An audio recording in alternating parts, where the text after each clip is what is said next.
Bien, donc bonsoir à tous et merci d'avoir accepté donc, cette invitation. Je remercie Emmanuel Dulaurent pour son esprit d'initiative ainsi que l'Auberge Espagnole et le réseau Sainte-Catherine, toujours plein d'entrain et d'élan pour nous apprendre et nous faire vivre des expériences particulières. Celle-ci en est une parce que Dieu guérit-il toujours. C'est vrai que waouh, le sujet mérite qu'on s'y intéresse. J'avoue que je suis plein de curiosité. C'est un sujet que je connais peu et donc j'y vais avec beaucoup de sympathie à l'égard de ceux qui vont en parler, en particulier François-Xavier Dubesset, que j'ai reçu il n'y a pas très longtemps à la radio, qui va dédicacer son ouvrage d'ailleurs juste après cette soirée.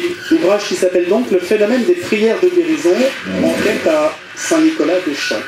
Le documentaire donc, que vous allez voir s'intitule « Dieu guérit au cœur de Paris, nombreuses guérisons miraculeuses à Saint-Nicolas-des-Champs ». C'est de 2014 et François-Xavier Dubesset est réalisateur. Il est aussi responsable d'une chaîne YouTube et de plusieurs chaînes YouTube, je crois, de médias.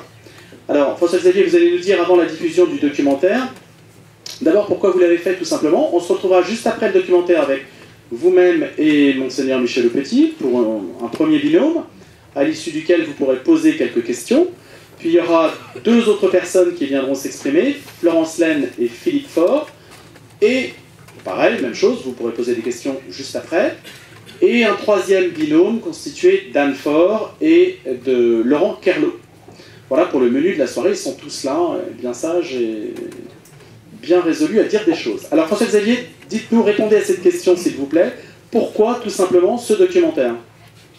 Bonjour à tous, merci d'être si nombreux. On m'a dit que vous êtes plus de 200. Et je comprends pourquoi Artege m'a demandé d'appeler ce bouquin « Le phénomène des prières de guérison ». J'ai accepté volontiers. Je vais vous expliquer pourquoi j'ai fait ce documentaire en 2013. C'est tout simplement suite à un post que j'ai lu sur Facebook d'une amie qui s'appelle Marline et qui m'a beaucoup intrigué. Et je me suis dit, il faut que j'aille voir ce qui se passe là-bas. Je veux le micro. Merci. Allez, dites-nous. Alors Marline écrit le 4 octobre 2012 sur Facebook, une chose incroyable est arrivée ce soir. J'étais à l'église Saint-Nicolas-des-Champs, l'église des miracles, entre parenthèses, et une parole a été dite. Certains sentent une très bonne odeur, c'est l'odeur de mon Esprit Saint pour vous. Tout à coup, j'ai senti, merci Seigneur. Alors moi je me suis dit, mais qu'est-ce que c'est que ce truc? Je me suis dit, j'avais déjà vu des reportages sur les églises évangéliques où il y avait des guérisons, des grâces, des miracles. Et je me suis dit, c'est une église évangélique, je vais aller voir et je vais aller faire un reportage là-bas. J'avais créé une chaîne qui s'appelle Média Investigation en 2012, c'était tout nouveau. Et je réalisais des documentaires, des reportages, des interviews sur tout ce qui m'intéressait. Et là, ça m'intéressait vraiment. Donc j'y vais, un jeudi à 18h15, j'arrive à Saint-Nicolas-des-Champs, et je vois une église qui est complètement pleine à craquer. Je me dis, mais c'est incroyable. À la fin de cette prière, je vais aller voir le prêtre et je vais lui demander tout simplement, est-ce que je peux filmer, est-ce que je peux faire un documentaire, naïvement.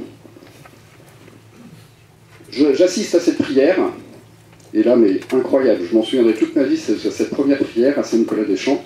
Après, j'en ai pas loupé une seule jusqu'à maintenant, parce que je filme tous les jeudis à Saint-Nicolas-des-Champs. Et j'ai découvert ce qu'était la présence réelle de Jésus dans l'Eucharistie.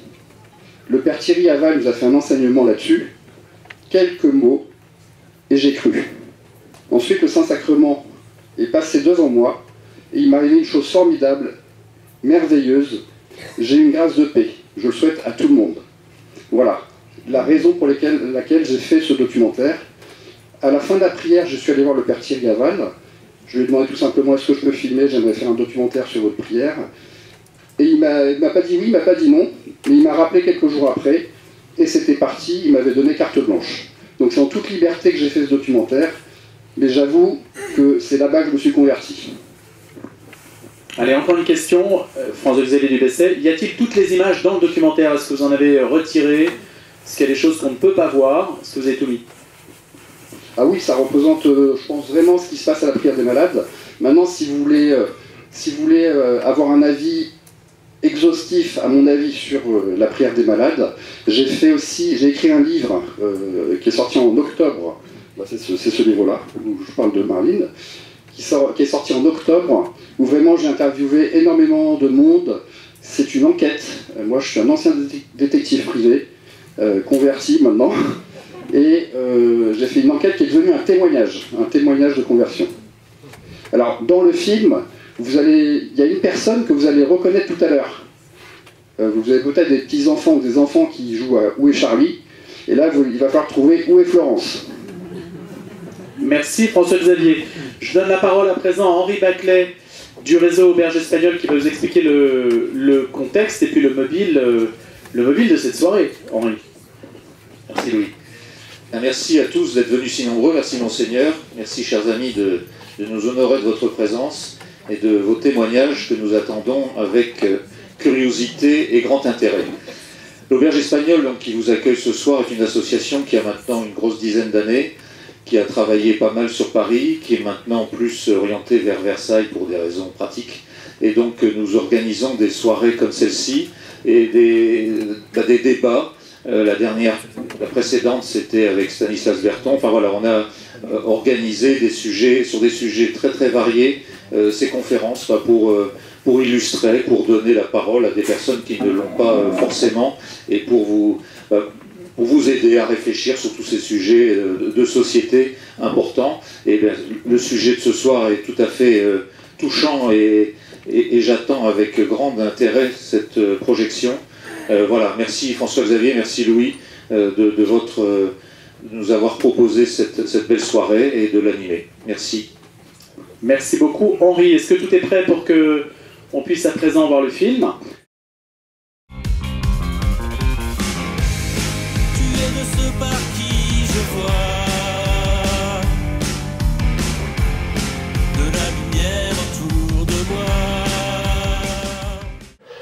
Et qui appréhendait énormément cette opération parce qu'elle était mère célibataire, elle avait peur de mourir, elle connaissait quelqu'un qui avait la même opération qui était décédé.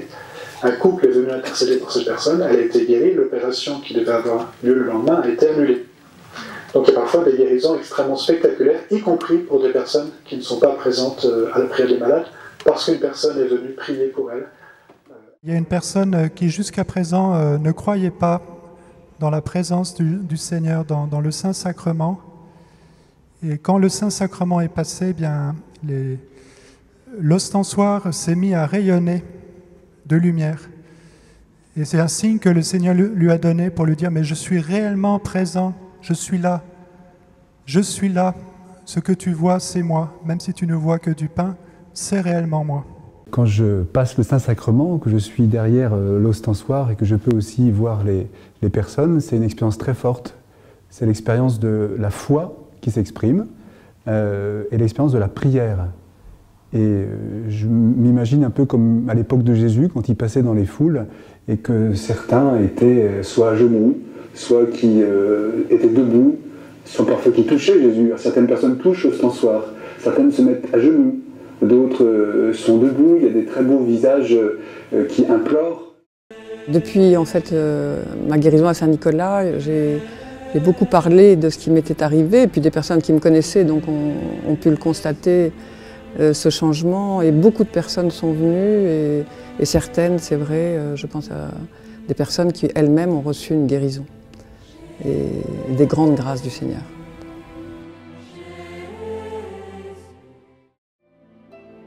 Ce qui se passe à la prière des malades, je peux reprendre l'expression d'une personne qui ne venait plus à l'église et qui nous a dit, après avoir reçu une grâce de guérison, « Le Seigneur a guéri mon foie et ma foi ».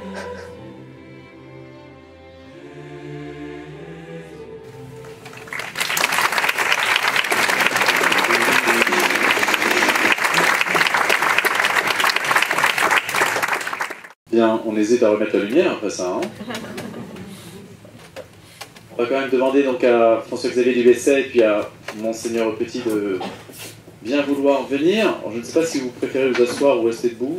Peut-être que debout c'est mieux pour être soyez vu de l'ensemble du public. Alors juste une question pour François-Xavier avant de prolonger cet entretien.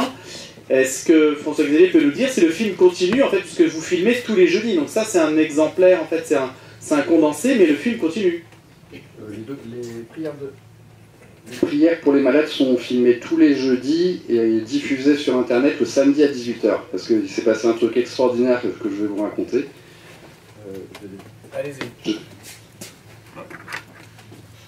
Déjà, je voulais vous dire que la prière des malades, c'est incroyable. C'est 720 000 vues sur Internet, juste le documentaire. Les prières du samedi, 3 800 000 vues.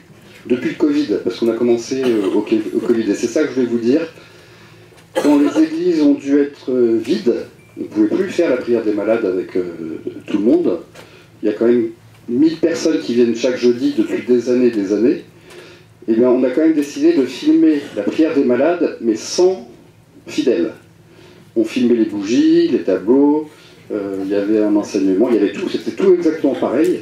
On a décidé de mettre cette première prière sur Internet, sur la chaîne Prière des Malades, et on s'est aperçu que des témoignages venaient, des témoignages de guérison arrivaient à la paroisse. Donc rien n'est impossible à Dieu, et ça c'est remarquable, et on l'imaginait même pas nous-mêmes, et on voulait continuer. Voilà, ça c'est la première chose.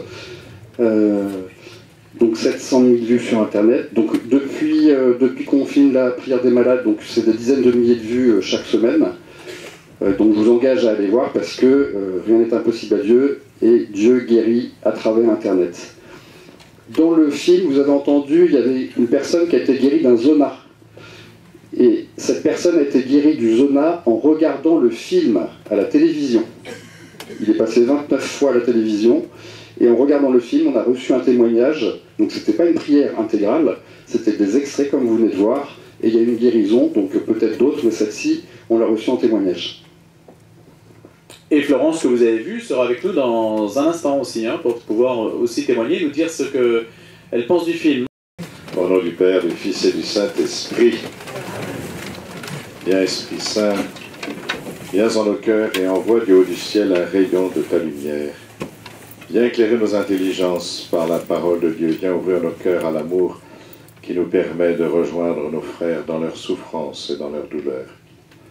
Permets-nous, Seigneur, vraiment de nous mettre au service de nos frères comme toi-même. Tu t'es fait humble parmi nous. Viens, Esprit Saint, viens maintenant. Au nom du Père, du Fils et du Saint-Esprit, merci. Ça, c'est pour m'éviter de dire des bêtises, tout simplement. Donc oui, je ne suis pas tellement charismatique, je ne fais pas partie de la communauté d'Emmanuel. Et puis mon passé m'aurait peut-être rendu un peu suspect par rapport à ces guérisons miraculeuses, puisque vous savez, avant j'étais médecin. Mais ce qui m'avait frappé dans la médecine, c'est cet adage qu'on en attribue de manière plus ou moins juste à Ambroise Paré. Qu'est-ce que c'est que la médecine? C'est guérir quelquefois, soulager souvent, consoler toujours. Or, dans les années 70, j'avais vu le triomphe de la médecine. C'est un peu, d'ailleurs, notre ami de Dr. Knock. Dr. Knock ou le triomphe de la médecine. Mais évidemment, dans les années 70, c'était plus évident. Car il ne s'agit pas simplement de convaincre les gens comme le Dr. Knock, mais parce que nous avions fait des progrès fantastiques. Les antibiotiques avaient permis de faire disparaître des maladies comme la tuberculose, etc. Et je sentais bien que dans le milieu médical, il y avait cette certitude qu'on arrivera à guérir tout le monde.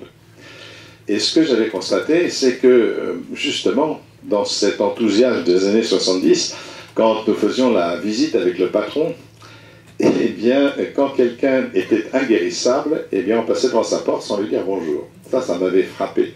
On avait oublié les deux, soulager souvent et consoler toujours. Et ça m'avait un peu troublé. Alors, vous savez, les jeux de mots avec care et cure.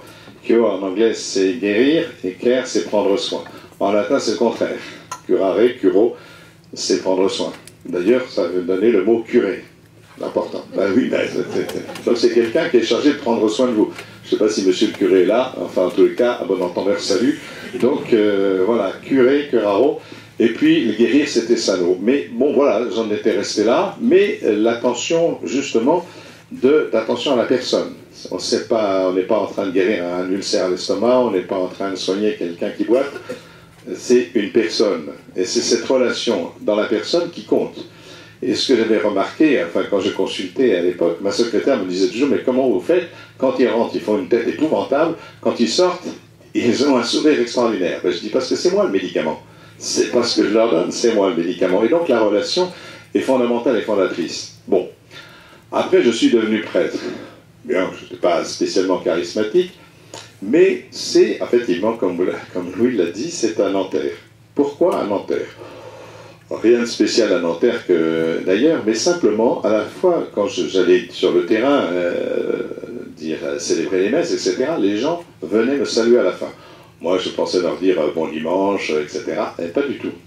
Ils se mettaient en rang, comme chez le boulanger, et ils venaient me voir en disant, Monseigneur, bénissez-moi. Bénissez-moi parce qu'elle avait un bébé dans les bras, mon mari nous a abandonnés. Bénissez-moi parce que ma fille vient d'avoir un cancer, etc. Enfin, tous les malheurs du monde défilaient. Et bon, bah, alors bien sûr, je les bénissais, mais je me dis, mais toute cette souffrance, qu'est-ce qu'on fait? Et comment l'Église répond? Alors bien sûr, il y a le sacrement des malades, mais c'est quelque chose de spécifique et de bien ciblé. Or, ceux qui venaient nous voir, c'était tout à fait autre chose. C'était toute la souffrance du monde qui vient demander à l'Église quelque chose. Or, l'Église est là pour faire du bien. Il faut que les gens comprennent qu'elle n'est là que pour faire du bien. Et je me suis dit, mais à force de dimanches successifs, et ça durait 1 heure après la messe, hein, ce défilé. Je dis, il faut qu'on fasse quelque chose. Alors, comme j'y connais rien, j'ai été voir des gens qui connaissent. Il faut toujours faire ça, vous savez. Donc, j'ai réuni je sais plus, je crois qu'il y avait à peu près 50 groupes de prière dans le diocèse de Nanterre. Je leur ai dit, qu'est-ce qu'on peut faire? Qu'est-ce qu'on peut faire pour tous ces gens? Et alors, c'est là qu'est venue cette idée. Donc, j'ai réuni, il y avait les communautés nouvelles, d'autres, des groupes de prière particuliers sur des paroisses. Et nous avons lancé cette prière à la cathédrale de Nanterre. Je ne savais pas très bien où j'allais, très honnêtement, donc on a organisé cela. Alors au départ, on a fait exactement ce qui se passe ici, hein, prière de louange, témoignage, etc. Et on m'avait dit, eh bien, on va lire un évangile et vous allez faire une exhortation.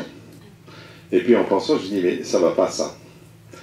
Et non, il ne faut pas que je fasse une exhortation. Je veux dire que si je fais une exhortation, étant donné que je suis évêque, ils vont tous penser que je suis le grand mamamouchi, vous savez. Et c'est pas ça du tout. Donc je dis, on va faire autre chose. On va mettre le Saint-Sacrement, on va lire l'Évangile, donc le vicaire général Hugues de Voilemont a lu l'Évangile, et moi j'étais à genoux devant le Saint-Sacrement, et mon enseignement a consisté à parler à Jésus, pour que les gens comprennent que c'est lui qui guérit, c'est pas moi. Malgré, après, la mitre, la bénédiction, la prière de délivrance, etc., non, c'est lui. Et donc, voilà, c'est comme ça, puis après, bon, bah, la chose habituelle, on a fait un petit peu ce qu'on a vu ici. Je suis passé avec le Saint-Sacrement, et là, mon grand étonnement, dans la cathédrale, je pensais au départ qu'il n'y aurait que les Antillais de Gennevilliers, d'Asnières-Nord et de Villeneuve-la-Garenne, mais pas du tout. Il y avait des gens de Neuilly, il y avait tout le monde, en fait, toutes les sociétés représentées et les âges différents. Et là, j'avoue que j'étais surpris parce que je ne m'attendais pas. Je ne m'attendais pas à ça. Et voilà, donc, et puis j'ai vu des gens que je pensais être des mécréants à genoux en train de pleurer, comme l'a expliqué François Gonon. C'est vraiment étonnant. Donc voilà. Mais si je l'ai fait, ce n'est pas pour que justement ce soit mon affaire, mais pour que tous les prêtres de Nanterre s'autorisent à le faire. C'est ce que je leur ai dit. Je me dis, ils vont penser qu'ils ont un évêque assez cinglé pour faire ce genre de choses, donc on peut oser. C'est ce qui s'est passé. Il y en a un qui est curé à Neuilly, qui l'a fait dans la paroisse de Madame Bettencourt. C'était plein. Il y en a un autre qui l'a fait à Antony, dans le quartier haut de Antony, c'était un quartier très populaire, c'était plein. Donc autrement dit, ce n'est pas une question sociologique. Ce n'est pas une question, c'est autre chose. Alors, fort de ça, bon, ça s'est mis en place. Quand je suis venu à Paris, eh bien, j'ai récidivé. Vous savez, je fais partie de ces récidivistes, donc je n'ai fait où le faire. Alors, j'ai réuni Thierry Aval, qui avait l'habitude, d'autres encore, enfin, beaucoup de monde. Il y avait 100 personnes pour faire l'accueil, 6 exorcistes, etc. Je ne savais pas très bien où j'allais, mais je savais simplement que j'allais me battre contre plus fort que moi. Donc, avec ma petite équipe, avec ceux de l'archevêché, eh bien, on a prié comme Jésus demande, c'est-à-dire qu'on a prié, bien sûr, et on a jeûné pour se préparer au combat, d'un combat contre quelqu'un qui est plus fort que nous. Et alors, avant la prière à Saint-Sulpice, donc c'était plein Saint-Sulpice, donc Saint-Sulpice c'est 2500, 5000, oui, 2500, 3000 au maximum quand c'est bourré. Et puis il y en avait autant, il y en avait 500 ou 1000 à l'extérieur, c'est impossible, vous ne pouvez plus rentrer, c'est incroyable. Donc il y avait des gens pour faire l'accueil, parce que l'accueil est très important. D'abord, pour voir un peu, accueillir des gens qui se sentent accueillis, etc. Et puis, voir un peu, parce qu'on avait des groupes de prière des frères, vous savez, la prière des frères des groupes de prière de délivrance, de guérison, et puis donc savoir un peu où orienter les gens par rapport à ce qu'ils pouvaient demander. On ne les obligeait à rien dire, à rien demander, mais enfin on le voyait quand même quand ils s'adressaient à eux. Donc voilà, on avait ces groupes de prière et on a commencé donc à Saint-Sulpice, pareil. Donc quand on a commencé le chapelet avant la prière, il y a une jeune femme de 35 ans qui s'est mise à hurler en disant « Je suis Satan et je n'obéis à personne !» Ça tortait dans tous les sens, et bon, ça commence bien. Dès qu'on a commencé le chapelet. Donc, on s'est gentiment occupé d'elle. Elle a été du côté des exorcistes, et puis après, c'est quand on a mis le Saint-Sacrement. On a mis le Saint-Sacrement, pareil, un autre qui s'est mis à hurler, et de la même façon, je me dis, mais on est à Capharnaüm, ici c'est quoi? Donc, Jésus, il faudrait peut-être revenir un peu là, parce que on ne sait pas faire. Hein. Donc voilà, enfin bref, et puis on a refait une deuxième fois. Mais là, cette fois, j'avais demandé à quelqu'un de mettre en place un pôle missionnaire. C'est le père Étienne Grenet, j'ai dit, écoute, il faut que tu me crées un pôle missionnaire, et pour justement apprendre aux paroisses d'avoir des choses les plus simples, la prière des frères, puis après éventuellement, prière de guérison, etc. Parce qu'il faut quand même un savoir-faire. Moi, je ne sais rien faire, je vous dis aucun charisme. Vous savez la différence entre les dons de l'Esprit Saint et le charisme. Ça vient tous les deux de l'Esprit Saint. Les dons de l'Esprit Saint sont donnés en plénitude à la confirmation, c'est pour la sainteté personnelle. Les charismes, c'est toujours pour les autres. Quand on reçoit un charisme, ce n'est pas pour soi, c'est pour les autres. Et donc, charisme de connaissance, etc., moi, je n'en ai aucun. Et alors, je ne sais pas, tout le monde me demande de venir pour les prières de guérison à cause de ses antécédents, mais je ne sais pas pourquoi. On m'a demandé l'année dernière d'aller enseigner à Toulouse pour former des gens à la prière de guérison. J'ai dit au curé, mais ici, je ne connais rien. Enfin bon, si vous voulez, je fais. Donc, je l'ai fait. Maintenant, ils sont 30 à accueillir dans un sanctuaire marial qui était désaffecté, et bon, voilà, c'est parti. Samedi, je vais à Nantes pour accompagner une prière de guérison, etc., etc. Bon, alors c'est plus ou moins compris, hein, en particulier peut-être parce que les évêques confondent quelquefois la prudence et la méfiance, mais enfin, ça, c'est autre chose. Mais ce que je pense, moi, c'est que ce que je vois, c'est il y a à peu près 20 000 ou 30 000 cabinets médicaux. Il y a 130 000 cabinets de magnétiseurs, etc. Même le hameau à côté de chez mes parents, il y a 4 baraques, il y a une magnétiseuse. Donc, pourquoi les gens vont voir des gens tout à fait raisonnables, et que je connais, qui sont intelligents, qui vont les voir? C'est parce qu'ils souffrent et que personne ne répond à leur souffrance. La science, la médecine, etc. répond à des choses très très précises, mais la souffrance, c'est bien autre chose que les expressions particulières de la psychologie ou de la médecine. Qu'est-ce qu'on propose, nous? Le Seigneur, qu'est-ce qu'il nous a dit? Il nous avait dit prier pour les malades, ce que nous faisons volontiers. Il a dit guérissez les malades, que je sache. Alors évidemment, moi je suis un peu en porte-à-faux là-dedans, parce que je suis un peu des deux côtés. J'ai la fesse gauche du côté de la médecine, la fesse droite du côté de la prêtrise, mais enfin ça n'empêche pas, puisqu'on voit qu'il y a des médecins croyants. Mais je pense que vraiment, le Seigneur peut faire quelque chose. Et les témoignages que j'ai reçus, c'est qu'il y a des guérisons, vous l'avez entendu, des guérisons exceptionnelles et spectaculaires, mais tous m'ont dit, mais de toute façon, on est consolés. Et j'en reviens à ma première phrase, consolés toujours. Tous ceux qui viennent là viennent rechercher de la consolation. Quels sont les lieux de consolation aujourd'hui en France? Faites-moi la liste, il n'y en a pas. De consolation et de gratuité. Et de gratuité. Ça, c'est très important. Il y a un mois, j'ai parlé en entretien personnel avec le pape pour lui expliquer ce que je suis en train de faire, qui n'a rien à voir avec ça d'ailleurs. Et on a parlé de la gratuité. Ce qui manque aujourd'hui, c'est la gratuité. Quels sont les lieux où simplement les gens vont être accueillis pour ce qu'ils sont? Et voilà, on fait attention aux personnes. Et voilà, ils accueillent non seulement des phénomènes extraordinaires de guérison, mais aussi de soulagement, d'accompagnement, de consolation. Et je pense que ça fait partie. Je sens que Louis a envie de reprendre le micro, donc je vais lui rendre tout de suite. Maintenant, vous avez l'air de dire qu'en fait, on peut dupliquer l'expérience dans toutes les paroisses? Mais j'en suis persuadé, c'est bien pour ça que j'avais demandé à Étienne d'aller former les gens. Je crois que maintenant, il y a 30 ou 40 paroisses de Paris où Étienne est passé. Alors, au départ, il commence modestement, parce qu'il ne faut pas trop se lancer dans des choses comme ça, mais de la prière des frères, etc. Je l'ai fait moi-même, là où je suis maintenant, à Meurmulcien, c'est un village de Saint-Joseph, où on accueille des personnes qui sortent de prison, de la rue, de l'alcool, de la drogue, etc. Et pour passer l'année, le premier de l'an, j'avais fait venir des artistes, etc. Mais dans l'année, on a fait une prière des frères. Mais ce n'est pas les sachants qui priaient pour les frères. Je dis, moi, je veux que vous priez pour moi. J'avais fait cette expérience justement avec Thibaut de Kergorlec, qu'on a vu ici. On avait fait une journée des pauvres. Enfin, oui, un dimanche des pauvres, vous savez, donc c'était au Sacré-Cœur. Et il y avait deux personnes de la rue, là, qui étaient là, et donc j'ai été prié pour eux, le spécialiste qui prie, je prie pour eux. Pourquoi tu veux que je prie pour toi? Je prie par là. Pourquoi tu veux que je prie pour toi? Et d'un seul coup, ils se retournent tous les deux vers moi. Et toi, Michel, pourquoi tu veux qu'on prie pour toi? C'est génial, ils ont tout compris. J'ai trouvé une attention tout de suite, évidemment. Mais c'est ça, la prière des pauvres, elle est extraordinaire. Et voilà, c'est comme ça qu'on a... Et cette prière des frères, c'est la première approche qui permet après de le faire partout. Moi, je pense que peut-être dans nos prières universelles, qui parfois sont un peu rasoirs parce qu'elles sont toujours un peu répétitives, si on priait simplement les uns pour les autres en se retournant, mon frère, pourquoi tu veux que je prie pour toi? Donne-moi une intention. Cette nuit là, de Noël, cette nuit de l'an, pardon, le jour de l'an, chacun, on était par groupe de 3. Il y avait une cinquantaine de personnes, 60 personnes, parce que les gens sont venus de l'extérieur. Et chacun donnait une intention pour l'année qui vient. Qu'est-ce que je demande à Dieu pour moi? Et les deux autres prient. Après, toc, on tourne, et après on tourne. Donc chacun donne son intention. Donc tout le monde peut prier pour tout le monde. Et je pense que ce n'est pas seulement une affaire de spécialistes, les spécialistes qui savent faire la prière comme ci, comme ça. Non.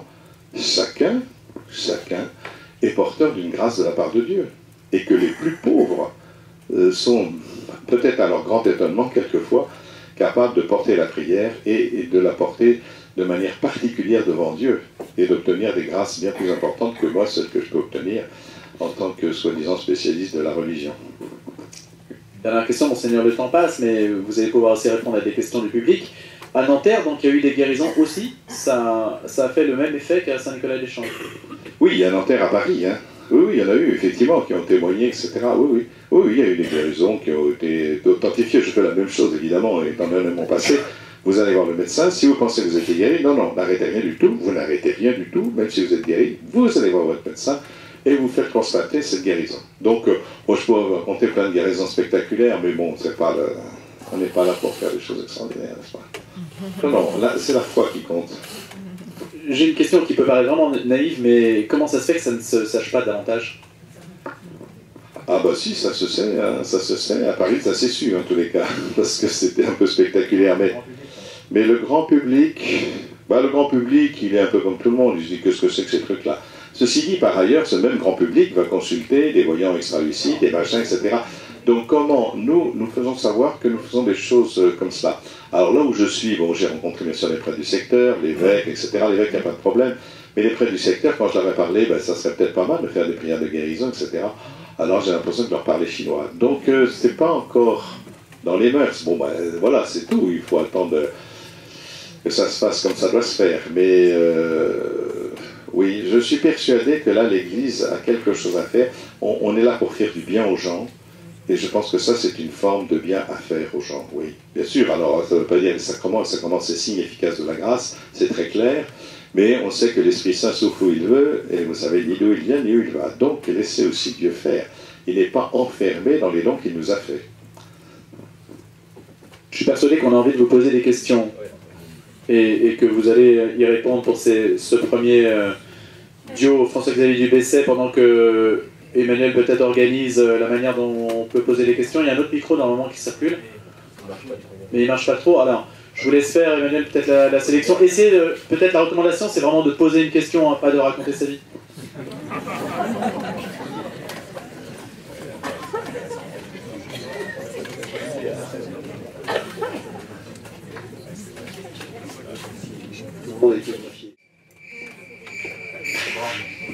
J'avais eu d'aller à l'exposition de la tunique du Christ à Argenteuil, merci.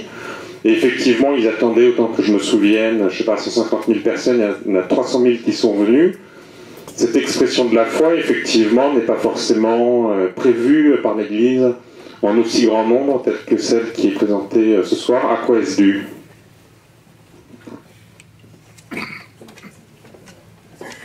C'est peut-être parce que nos structures de fonctionnement sont trop enfermantes et qu'on faut retrouver une piété populaire. Là, je suis dans la province profonde, c'est le cas de le dire, et samedi dernier, j'ai été dire la messe un samedi soir dans une paroisse d'un village.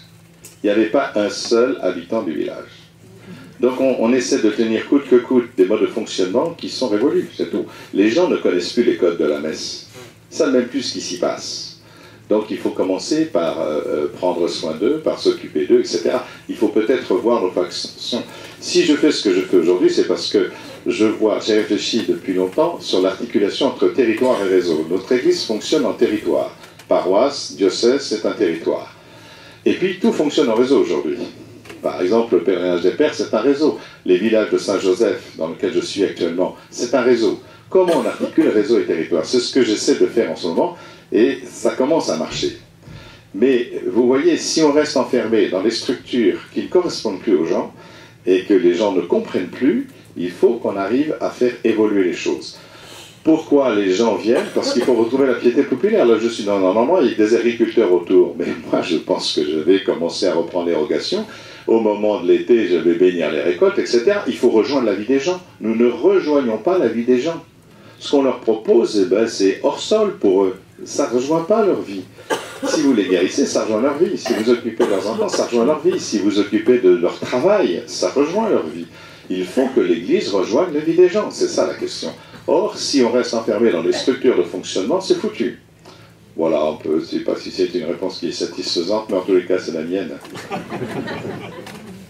On va encore prendre une question avant d'écouter deux autres invités ce soir. S'il y en a une autre pour Monseigneur Petit ou pour François-Xavier Dubesset, auquel je pose la question de savoir s'il a filmé à Saint-Sulpice ou ailleurs. J'ai photographié à Saint-Sulpice de très belles images de Monseigneur Petit qui a fait un exorcisme. C'était extraordinaire pour tout le monde, je crois, cette histoire. Si vous pouvez raconter. Ah oui, alors là, oui, je ne sais pas pourquoi j'ai fait un exorcisme, etc. Mais parce que, bon, j'ai vu déjà ce qui s'est passé, je vous ai dit les cris des personnes, etc. Et puis ce que je sais, c'est que le diable se sert de nos faiblesses. C'est-à-dire qu'on voit bien quand Jésus guérit un jeune épileptique, c'est vraiment des signes de l'épilepsie. En plus, c'est lui qui le décrit, donc il est médecin, les signes sont évidents. En revanche, ce qui est dit, c'est que cet enfant risque sa vie à chaque fois qu'il fait une crise parce qu'il est jeté dans l'eau, etc. C'est ce que dit son père. Donc, autrement dit, ce qui est dit là, c'est que les maladies sont bien des maladies, on en connaît les causes, mais que le diable se sert de nos faiblesses, que ce soit nos faiblesses psychologiques, personnelles ou autres, et idéalement la maladie par laquelle le diable nous fragilise. Il rentre par la brèche, vous savez. L'ennemi rentre pas par la forteresse, il rentre par la brèche. Et la brèche, c'est ça. Ça peut être une maladie, ça peut être un problème psychologique, une addiction ou n'importe quoi. Donc, comment on fait pour exorciser? Exorciser, alors, il y a l'exorcisme direct, on s'en prend à Satan, ou alors l'exercice indirect en passant par Jésus. Moi, je suis passé par Jésus, parce que je ne fais pas le poids contre Satan, je le sais, donc je préférais avoir auprès de moi, en plus je m'appelle Michel, donc on préfère utiliser les forces du ciel. Non, c'est vrai que il y a l'exorcisme je l'ai fait, là je vais faire à Nantes une prière de délivrance aussi, c'est une forme d'exorcisme, mais il y a un exorcisme aussi au baptême, vous le savez, hein, vous avez tous été exorcisés le jour de votre baptême. Alors il est très court, il est très bref, néanmoins c'en est un. Et donc quelque part de chasser celui qui nous veut du mal et qui peut s'introduire en nous justement par les brèches que nous lui laissons ou qu'ils viennent indépendamment de nous d'ailleurs, ces brèches entre parenthèses. Donc voilà, j'ai fait un exorcisme, oui. J'étais moi-même impressionné d'ailleurs parce que je l'ai fait en tant qu'évêque, parce que effectivement l'évêque c'est lui qui a le pouvoir d'exorcisme, il peut le déléguer à un prêtre, c'est pour ça qu'il y a des prêtres exorcistes, parce que je ne pourrais pas faire ça tout le temps. Mais je pense qu'il faut aussi que les évêques retrouvent ce charisme particulier qui est celui de Jésus de chasser les démons. Et il est bien si, il a dit ça à ses apôtres. Or, les évêques sont successeurs des apôtres. Il faut peut-être que nous ayons plus d'audace. Le message donc, c'est l'Église doit guérir les gens, qu'elle peut aujourd'hui disposer de tous les moyens pour le faire en étendant ce que nous avons vu dans le documentaire à toutes les paroisses, faire du bien, et retrouver le sens du réseau, du territoire, de l'efficacité par rapport à tous ces magnétiseurs et tous ces voyants qui, eux, connaissent un succès réel et, curieusement, on ne se situe pas vraiment en concurrence avec eux. Ou du moins, ne prend pas la mesure de, je dis on, un on très global, hein. Je ne dis pas que c'est l'institution, mais peut-être qu'il y a une prise de conscience que ce documentaire peut susciter. François-Xavier, je vais peut-être vous remercier, Monseigneur, pour cette première séquence, et puis on va vous retrouver tout à l'heure si d'autres questions peuvent être posées. François-Xavier, juste là-dessus, hein, précisément, sur ce qu'a dit Monseigneur Petit, c'est cette prise de conscience-là que vous avez voulu susciter à travers le documentaire? Oui, alors moi j'étais pas du tout courageux, j'ai pas voulu témoigner comme ça, comme on peut faire devant tout le monde. Je me suis caché derrière une caméra pour avoir toutes ces réponses pour vous. Allez, François Xavier, vous restez avec nous, puis on va demander à Florence Laine et à Philippe Faure de bien vouloir nous rejoindre. On va essayer de... Voilà, si vous voulez bien vous avancer. Alors, Florence Laine, on vous a vu donc dans le documentaire, et Philippe Faure, tenez, venez ici, hein, de part et d'autre, comme ça je me trouve moins seul. Voilà, merci. Et alors, vous n'apparaissez pas dans le documentaire, Philippe Faure, mais vous allez expliquer quel est votre rôle d'organisateur de ces moments chaque jeudi. Et puis, Florence, vous allez nous expliquer, je vais commencer avec vous. D'abord, est-ce que vous retrouvez l'intégralité de votre intention dans ce documentaire? Est-ce que tout a été dit? Tout à fait. Tout à fait. C'est vrai que j'étais allée dans cette église pour ma nièce, donc c'est déjà très important, c'est de prier pour quelqu'un d'autre. En fait, voilà, le Seigneur m'a comblé et ça a été un mystère incroyable et ça a guidé toute ma vie depuis. Ça, c'était la guérison a eu lieu en 2007. On est en 2024. Entre-temps, ma nièce est de plus en plus handicapée. Donc c'est terrible aussi. Et donc, elle n'a plus aucune liberté dans son corps, elle est dans sa petite chaise. D'où le pourquoi moi que vous avez dit dans le documentaire. Le pourquoi moi, je l'ai dit tout de suite, parce que ça me paraissait fou. Enfin, c'était pourquoi moi, alors que j'étais éloignée de l'église en plus, avant ma conversion. Je ne comprenais pas, en fait. Je ne comprenais pas pourquoi le Seigneur me donnait tout ça. Donc j'ai posé beaucoup de questions, au Père Thierry notamment. Qu'est-ce que je fais de ça? Qu'est-ce que j'en fais? Alors c'est vrai que j'insiste sur le fait que la conversion, la guérison de l'âme que j'ai reçue 8 mois avant, ça c'était exceptionnel parce que je l'ai reçue dans un groupe de prière. Plusieurs personnes qui sont là d'ailleurs en faisaient partie. C'était une femme merveilleuse qui animait ce groupe de prière pas très loin, à 15 km d'ici. Et le Seigneur lui donnait un charisme de connaissance. Donc elle connaissait, il lui permettait de voir les souffrances, les problèmes de l'âme, toute l'évolution. Voilà, c'était une femme extraordinaire. Elle habite toujours, elle vit toujours, mais elle est malheureusement partie loin en province. Donc c'était un moment extraordinaire où je suis rentrée, je ne croyais pas vraiment en Dieu. J'étais très souffrante, je ne peux même pas m'asseoir, donc j'étais quasiment le dos comme ça sur son tapis. Et 1 heure après, j'étais inondée de joie, mais la joie de me sentir aimée, que je ne peux même pas imaginer, parce que voilà. Donc c'était... Et au moment où c'est arrivé, il n'y avait aucun doute dans votre esprit sur l'origine de cette joie? Il n'y avait aucun doute, j'ai senti, j'étais inondée de l'amour du Seigneur. Mais inondée, transformée, je suis sortie de là. En plus, j'étais peintre, donc je le suis moi maintenant. Mais je suis sortie de là, j'étais dans une telle allégresse. Je me suis jetée sur un tableau, j'ai pris la première toile que j'avais et je me suis mise à peindre quelque chose que je n'ai jamais repeint depuis. Donc c'était incroyable, c'était une sorte de vision des saints et des saintes. Voilà, non, ça a été un bouleversement, alors un très grand bouleversement dans ma famille, parce que du coup plus personne ne me reconnaissait.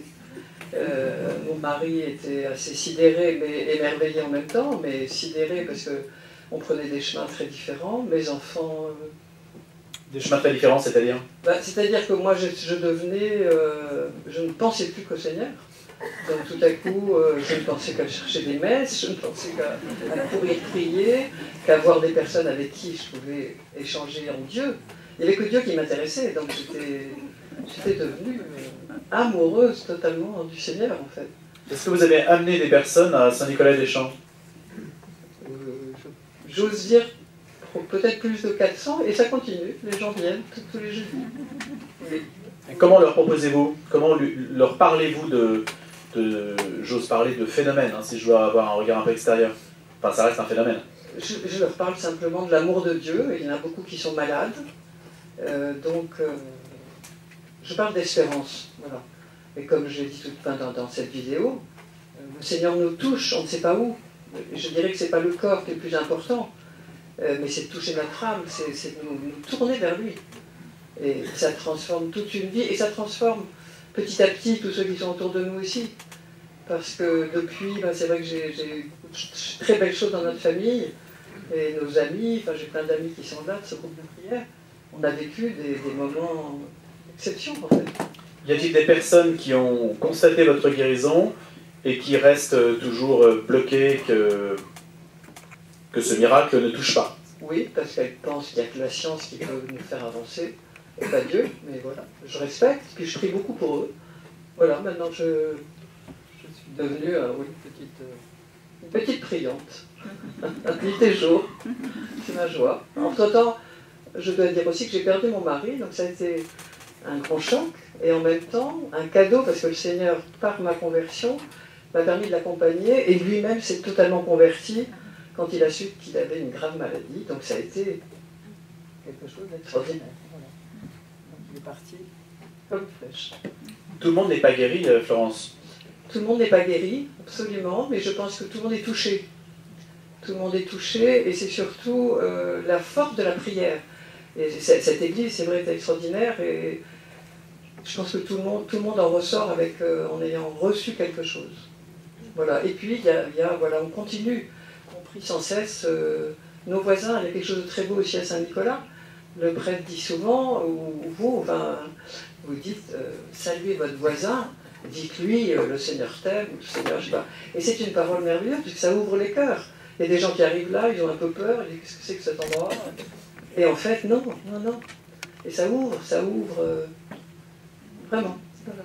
Alors, qu'est-ce que c'est que cet endroit? On va considérer avec Philippe Faure qu'il y a des gens qui sont peut-être là ce soir, comme ils iraient d'ailleurs à Saint-Nicolas-des-Champs, sans savoir exactement de quoi il s'agit. Comment peut-on refaire le film, Philippe Faure? Quand est-ce que ça a commencé à Saint-Nicolas-des-Champs et comment êtes-vous entré dans cette histoire? D'abord, dans cette histoire, qui je suis le remplaçant de Pierre Gornet, qui a arrêté, et j'ai pris sa suite. J'ai moi-même eu une guérison miraculeuse, on en parlera peut-être tout à l'heure. Donc l'église Saint-Nicolas-des-Champs était vraiment un petit peu désertée, et ça remonte aux années 80 par là. Et l'évêché de Paris se demandait s'il fallait continuer à... Et on a dit, on va confier à une communauté nouvelle, on verra bien ce qui se passe. Et très rapidement, le curé de l'époque, le père de Chanterac, a eu l'idée de faire cette prière des malades. Et ça a commencé dès ce moment-là, et ça n'a pas désemblé depuis. Mais on sait pourquoi il a eu cette idée? L'Esprit Saint. Voilà, mon épouse dit l'Esprit Saint, elle a sûrement raison. Juste une précision, il n'y avait pas de raison liée à Saint-Nicolas-des-Champs, il n'y avait pas de sanctuaire, il n'y avait pas d'histoire particulière qui a justifié le choix de cette paroisse. Non. Nous, ce qu'on dit, c'est que c'est la paroisse où Saint-Vincent de Paul est passé, où il y a eu plusieurs saints qui sont venus, qui étaient tous dans la compassion. Donc, effectivement, il y a un charisme de compassion qui est lié à cette paroisse. Et Louise de Maria qui vient. Saint-Martin aussi. Voilà. Saint-Martin a guéri un lépreux. Saint-Martin a guéri un lépreux. Saint-Nicolas lui-même était le patron des enfants, plein de compassion pour les enfants. Donc, c'est vrai qu'il y a peut-être un charisme de Dieu, mais ça, c'est le choix du Seigneur.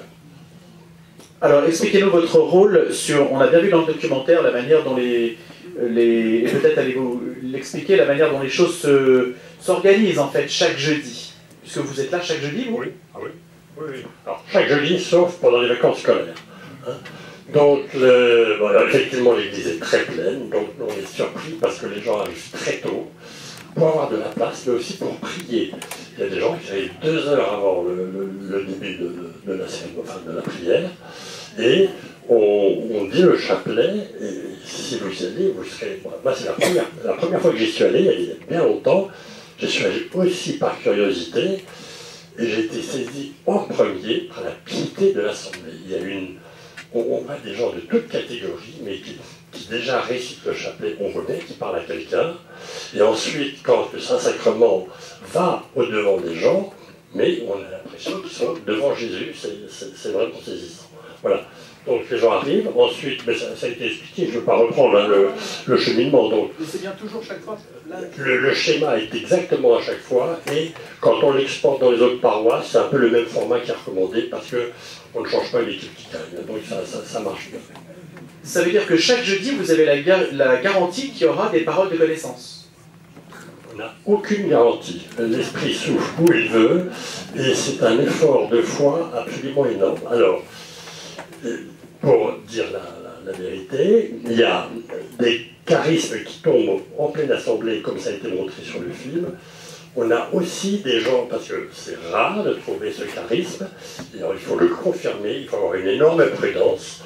Donc les gens sont, j'allais dire, choisis après qu'on ait eu des preuves, des confirmations, soit une autre parole qui a été dite juste après, qui a confirmé, ou des guérisons. Et les nouveaux qu'on essaie de former, pendant un trimestre, ils n'auront rien dire, et ils donnent leur parole à mon épouse qui est la responsable. Elle va l'expliquer tout à l'heure. Bon, elle l'expliquera, je lui laisserai, voilà. Donc, ça c'est la formation. Mais vous en avez tous les jeudis, vous avez... Mais tous les jeudis, il y a des paroles. Oui, il y en a beaucoup. Il y en a beaucoup. C'est pas ça qui manque. Finalement, on n'arrive pas à dire toutes celles qui sont reçues. Toutes les paroles concernent-elles des gens dans l'Assemblée? Non. Il y en a, alors, depuis qu'on fait ça par Internet et qu'on s'est aperçu que Jésus guérissait par Internet aussi, on leur dit bien dans l'introduction, vous êtes dans la même assemblée que nous, donc c'est en différé, mais le Seigneur est là pour vous autant que pour nous. Donc, il y en a pour les gens qui sont présents, les gens qui nous écoutent, les gens pour qui les gens prient. Et on a même un curé qui nous a envoyé un mail de Nouvelle-Calédonie, il réunit ses paroissiens dans son église le samedi et il passe sur le grand écran la prière des malades. Et ils ont des miracles. Vous-même, vous avez été guéri comme Florence, hein? Alors, moi, je vous en parle parce que c'est un autre charisme, c'est le charisme de texte. Alors, je vais vous expliquer. Moi, j'ai été diagnostiqué en 2014 pour un cancer des amygdales. Ça me paraissait pas très grave, mais rentrer à la maison comme tout bon garçon, je regarde sur Internet, cancer des amygdales, de mort sur 3 au bout de 5 ans. Ah. Ce que je n'avais pas noté, c'est que le médecin avait gardé mon épouse dans son cabinet à la fin du rendez-vous pour lui dire « Madame, le cancer est très avancé, vous devez envisager le pire ». Donc, c'était une cause probablement perdue. Et on était à l'époque responsable d'un groupe de la communauté de l'Emmanuel, et notre mandat se terminait. Il y a eu un week-end organisé pour nous remercier et pour accueillir ceux qui allaient nous remplacer. Selon les coutumes, on va tous devant le Saint-Sacrement, et on prie la main sur l'épaule, prière charismatique pour ceux qui sont bons et pour ceux qui arrivent. Donc on avait derrière nous 60 personnes qui priaient pour nous, sans savoir que j'étais malade, parce qu'on avait dit, on ne va pas gâcher ce week-end d'adieu en disant que j'ai un cancer. Et le charisme de texte, c'est des gens qui, dans la foi, ouvrent la Bible là où le Seigneur veut bien leur donner, et lisent le texte sans censurer, en disant « Seigneur, si tu veux parler cette parole, que je sois ta bouche ». Et ce jour-là, dans cette prière des frères, ils ont sorti 4 guérisons faites par Jésus. Je dis « Anne, t'entends ? Le Seigneur est en train de me dire que je vais guérir ». Mais elle était dans son chagrin du terrible avertissement du médecin, elle n'avait rien entendu. Bon, je veux sortir de la chapelle, une fille arrive, un petit papier bien plié, je le déplie, je vois Prophète Amos, chapitre 9, verset 11. Je dis, bah écoute, le Seigneur m'a déjà beaucoup parlé, mais sûrement il va me parler encore, j'irai voir ce que c'est, merci beaucoup. On passe à la cantine pour le déjeuner, tombe dans mon assiette un petit papier aussi bien plié que l'autre, par 2 filles qui ne s'étaient pas concertées.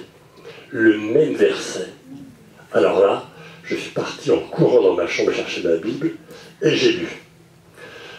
Je restaurerai la hutte branlante de David, je réparerai tes remparts, je te rendrai comme au jour d'autrefois.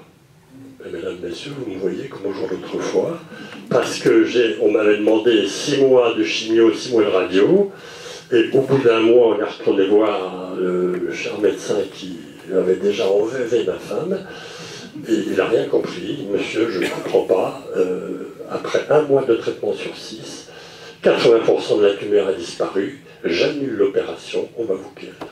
On va vous guérir, moi je sais qui m'a guéri.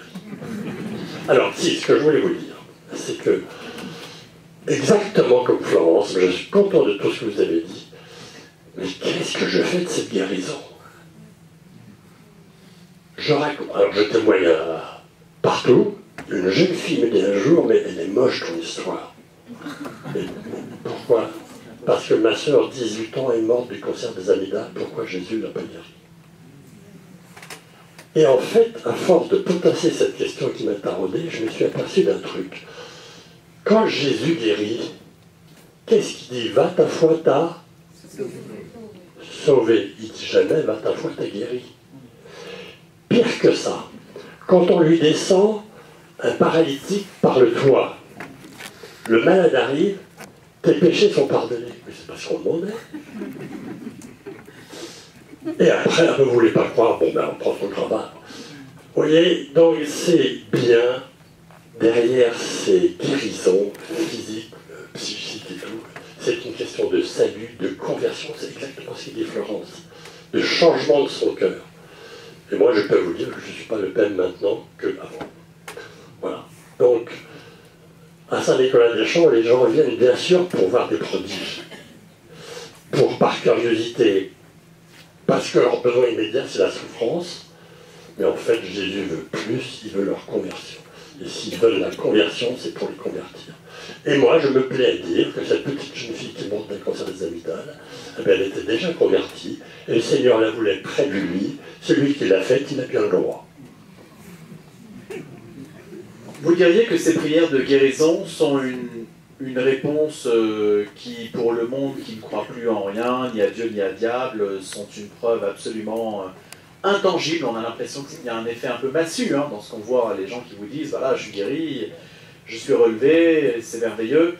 On n'a pas l'impression que, c'est pour ça que je posais la question de savoir, c'est un peu curieux que ça ne se sache pas un peu plus auprès du grand public, que ça fasse réellement son effet, qu'il y a toujours une incrédulité. Alors, il y a le cas connu d'une miraculée de Lourdes reconnue par le bureau officiel qui n'est pas croyante. Donc la guérison ne force pas la foi. La conversion personnelle, elle nous est demandée, la guérison nous aide, mais il nous reste toujours notre transformation du cœur à faire. Et on peut refuser les bontés du Seigneur. Moi, il y a plein de gens qui m'ont dit, mais d'ailleurs, le médecin qu'on a questionné, il a dit, ah ben non, François Xavier voulait avoir un témoignage, le médecin a répondu, ah mais non, mais nos chimios marchent très bien. Je crois aussi que c'est un des rares endroits à Saint-Nicolas-des-Champs où on entend une guérison, on entend des guérisons. À Lourdes, on n'entend pas forcément les guérisons. C'est une personne qui est devant la grotte et qui va peut-être se lever, mais je pense que ça facilite énormément le fait de croire, en fait. Même si on n'est pas catholique, si on n'est rien du tout, le fait d'entendre le Seigneur guérit telle personne ou tel cancer ou telle maladie grave, je pense que ça ouvre le cœur. On ne peut pas rester indifférent à ça. On attend son tour, en fait, on espère que ça va tomber sur soi. Alors je pense que c'est très difficile, justement, quand on va prier souvent avec des amis dont les enfants sont malades, ou bien avec, j'ai moi-même des gens malades qui viennent avec moi. Là c'est très difficile parce qu'en effet, on attend. On entend une parole, un cancer qui n'est pas celui de cette dame. Et là c'est très difficile, c'est vraiment un acte d'abandon absolu au Seigneur. Voilà. Je crois que ta volonté soit faite et non la mienne. C'est difficile. Est-ce qu'il faut venir tous les jeudis?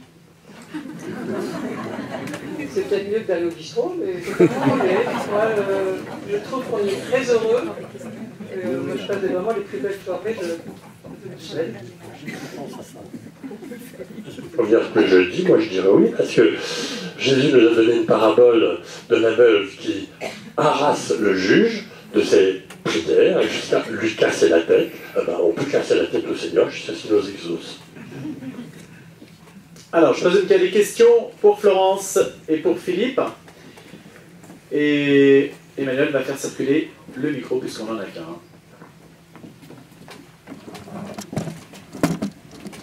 Ça marche.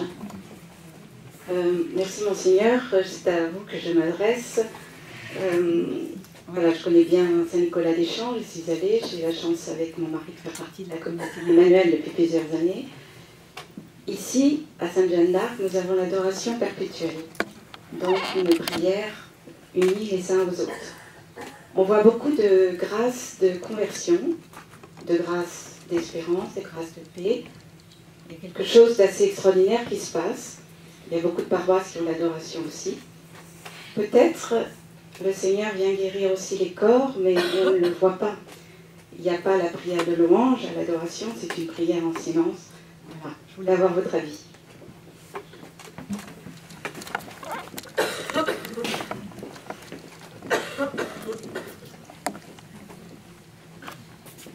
Dans les prières de guérison, le Seigneur passe, et donc il y a l'adoration forcément. Non seulement il reste loin sur l'autel, mais il va auprès des gens. C'est-à-dire qu'on a bien vu, hein, et ce que je fais aussi, je passe avec le Saint-Sacrement, je l'ai fait d'ailleurs au premier de l'an avec mes gaillards, là. Il passe devant, et c'est un moment d'émotion extraordinaire. Là, il y a bien une contemplation du Seigneur, et les gens le regardent. Je l'ai vu aussi, je suis allé cet été au Rwanda. Au Rwanda, donc, il y a l'adoration perpétuelle en plein endroit, à la chapelle, une chapelle à côté de l'endroit où je dormais. Les Africains sont à 5 h du matin pour prier avant d'aller au travail. Et toute la journée, toute la nuit, il y a le Saint-Sacrement, et vous y allez n'importe quand, il y a toujours du monde. Donc le Saint-Sacrement, oui, il y a des choses qui se passent, mais là, c'est peut-être pas la guérison en tant que telle qui est demandée, c'est le salut. D'ailleurs, Jésus ne s'appelle pas Raphaël, ce qui veut dire Dieu guérit, mais Yeshua, ça veut dire Dieu sauve. Et donc, au travers de la guérison, c'est bien le salut qui est demandé, on l'a dit tout à l'heure. Donc, je pense que c'est important. En revanche, toujours au Rwanda, il y a eu une messe où il y avait un dimanche, où j'étais là-bas, 30 000 personnes. Ça nous change un peu. 30 000 personnes. Et la messe dure 5h30. 5h30 parce qu'il n'y a pas que la messe. Il y a la messe, bien sûr, qui dure déjà un certain temps, puisque les Africains m'ont dit « Monseigneur, vous ne prêchez pas trop court ». C'est-à-dire exactement le contraire de ce qu'on me dit ici, quoi. Donc j'étais un peu déboussolé, quoi. Je me suis dit « Mais qu'est-ce que je vais leur raconter ?» Enfin bref, donc voilà. Et après la messe, qui dure 3 heures, etc., donc 30 000 personnes, nous étions 7 prêtres, et nous sommes passés avec le Saint-Sacrement. Et pas 30 000 personnes, vous voyez un peu ce que ça fait, hein, donc je ne dis pas à la fin. Ouais. Et j'étais le dernier à porter le Saint-Sacrement et arrivé dans une tente où il y avait un monsieur, genre possédé, qui s'agitait dans tous les sens, qui avait été bloqué par 6 gaillards pour arriver à le maîtriser, une trentaine d'années. Je suis arrivé devant le Saint-Sacrement et je suis resté tout un moment avec le Saint-Sacrement. Je me dis, Seigneur, là je ne sais pas très bien quoi faire là, sur toutes ces toits. Voilà, puis j'ai tout, puis je suis rentré. Le lendemain, quelqu'un de responsable là-bas m'a appelé en disant, mais Monseigneur, il s'est passé quelque chose, le monsieur que vous avez vu, là, qui s'agitait dans tous les sens, quelqu'un complètement possédé, il est revenu ce matin en disant, mais je suis complètement guéri, je voudrais devenir catholique. Il ne l'était pas. Donc voilà, oui, l'adoration et la guérison, ça va ensemble. Hein. C'est-à-dire que je pense qu'encore une fois, il ne faut pas séparer les choses, ni les formes de prière. Il y a des prières qui nous conviennent bien à certains moments de notre existence, le chapelet. D'autres moments, ce sera l'adoration, d'autres moments, ce sera la louange, d'autres moments, ce sera... Mais peu importe. La question, c'est que le Seigneur agit au travers de toutes ces formes de prière où simplement Dieu est toujours avec nous. La prière, c'est simplement nous qui nous mettons en présence de Dieu qui, lui, est toujours présent. Donc, quelle que soit la forme de la contemplation ou l'adoration, que ce soit la louange, que ce soit la prière, voilà, je pense qu'il ne faut pas séparer les choses. Dieu agit, et il agit toujours. Il peut agir au cours d'un chapelet, il peut agir au cours de l'adoration, etc. Là, c'est une expression formelle, destinée à guérir, à soulager, à consoler. Donc, les gens qui viennent là, viennent pour quelque chose. Si je dis à des gens qui sont loin de la foi, venez adorer le Saint-Sacrement, ils vont me regarder, qu'est-ce qu'il raconte ce type-là? Si je leur dis, venez parce qu'on va prier pour votre guérison et le Seigneur va vous guérir, ah, il dit, tiens, ouais, ben, ça m'intéresse. Vous voyez, la question c'est, j'ose pas dire ce mot épouvantable, le produit d'appel, mais enfin, vous voyez, la question c'est qu'est-ce qui va me permettre de rejoindre les gens, vous voyez? Puisqu'ils viennent plus voir Jésus, il faut que Jésus vienne les voir. Si je leur dis de venir à une messe qu'ils ne comprennent pas, à l'adoration dont ils ne savent pas ce que c'est, même si je leur explique, de fait, il faut avoir fait une expérience. Par contre, si je leur dis, venez, on va vraiment prier pour votre guérison et le Seigneur peut vous guérir, ils viendront. Donc, vous voyez, ça n'empêche pas. Le Seigneur, au cours de l'exposition de sacrement, pourra guérir incontestablement, peut guérir à d'autres moments, mais là, l'expression est formelle et les gens viendront volontiers parce que ça rejoint ce qu'ils attendent. Vous aurez raison de venir adorer, mais ils ne savent pas et ils n'attendent pas l'adoration puisqu'ils ne savent pas ce que c'est. Après, c'est à nous de les accompagner jusque-là.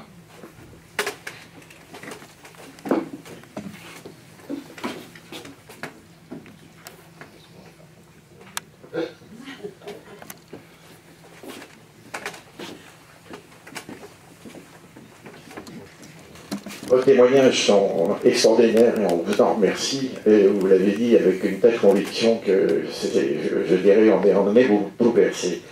Mais vos témoignages sont-ils pris en compte, je dirais, et Monseigneur, est-ce que l'Église prend en compte d'une manière formelle tous ces témoignages pour qu'on puisse les diffuser, que ça soit connu? Or, c'est peu connu dans l'état actuel des choses. Est-ce que l'Église en a conscience?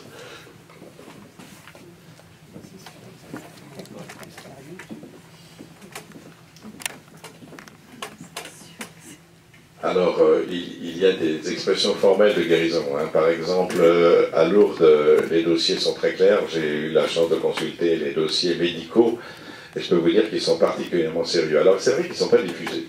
C'est vrai qu'ils ne sont pas diffusés. J'ai vu des choses absolument extraordinaires dans ces dossiers, incroyables et incompréhensibles, mais voilà. Donc, c'est vrai que ce n'est pas diffusé.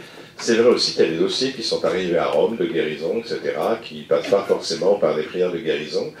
Là aussi, et c'est vrai qu'on n'en fait aucune publicité. Je ne sais pas pourquoi l'Église est prudente par rapport à cela, peut-être pour éviter des amalgames avec autre chose, je ne sais pas. En tout cas, moi je ne suis pas très prudent. Je vous ai dit tout à l'heure qu'il ne fallait pas confondre la prudence et la méfiance. Moi personnellement, je ne suis pas très méfiant. Et voilà, donc... oui, c'est vrai qu'on est prudent par rapport à ça. Je vois bien, puisque je vais à Nantes. Moi, je ne devrais pas vous raconter ça, mais enfin, bon, je vais à Nantes ce samedi pour une prière de guérison. J'ai été invité, etc. J'étais persuadé que l'évêque était au courant, bien entendu. Il m'a envoyé un mail il y a quelque temps en disant « Mais Michel, tu viens, qu'est-ce que c'est que c'est, cette histoire de guérison, etc. Mais qu'est-ce que c'est que ce groupe ?» Je pensais que tu étais au courant. Mais je pensais que c'était même toi qui m'avais demandé de venir. Mais si tu viens que je ne vienne pas, je ne viens pas, moi ça n'a aucune importance. Non, non, c'est bien, mais tu viendras et tu me diras ce que tu en penses. Hein. Voilà. Donc, je pense... Non, mais c'est pas drôle. Aujourd'hui, vous savez, les évêques, ils vivent dans une prudence parce qu'ils sont tellement ciblés que maintenant, faut les comprendre. Hein. Mais ce que je veux dire, c'est qu'il y a une forme de prudence pour qu'après on ne dise pas, par exemple, j'accompagne des choses en ce moment autour de l'apologétique. Certains élèves m'ont dit non, non, il faut faire attention, il ne faut pas qu'on soit ridicule, etc. Vous voyez, cette peur après qu'on utilise toutes ces choses-là pour dire regardez, c'est des charlots, quoi. Regardez, ces cathos, c'est des charlots, ils croient à n'importe quoi, etc. C'est ça, en fait. Hein. On nous a tellement dit qu'il fallait affirmer les choses, qu'il fallait travailler avec la science, etc., qu'aujourd'hui, on n'ose plus rien faire. Mais je pense qu'il faut oser. Encore une fois, le maître mot de notre temps aujourd'hui, d'aujourd'hui, hein, c'est l'audace. Et donc, ne pas hésiter à témoigner.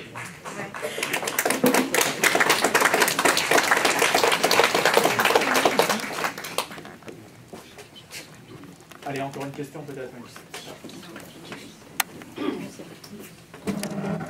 Bonsoir. Est-ce que c'est en rapport avec le fait que quand Jésus guérissait, on vous entend pas, madame, si vous pouvez le micro. Allons-y, madame. Mettez le... Il faut vous avancer.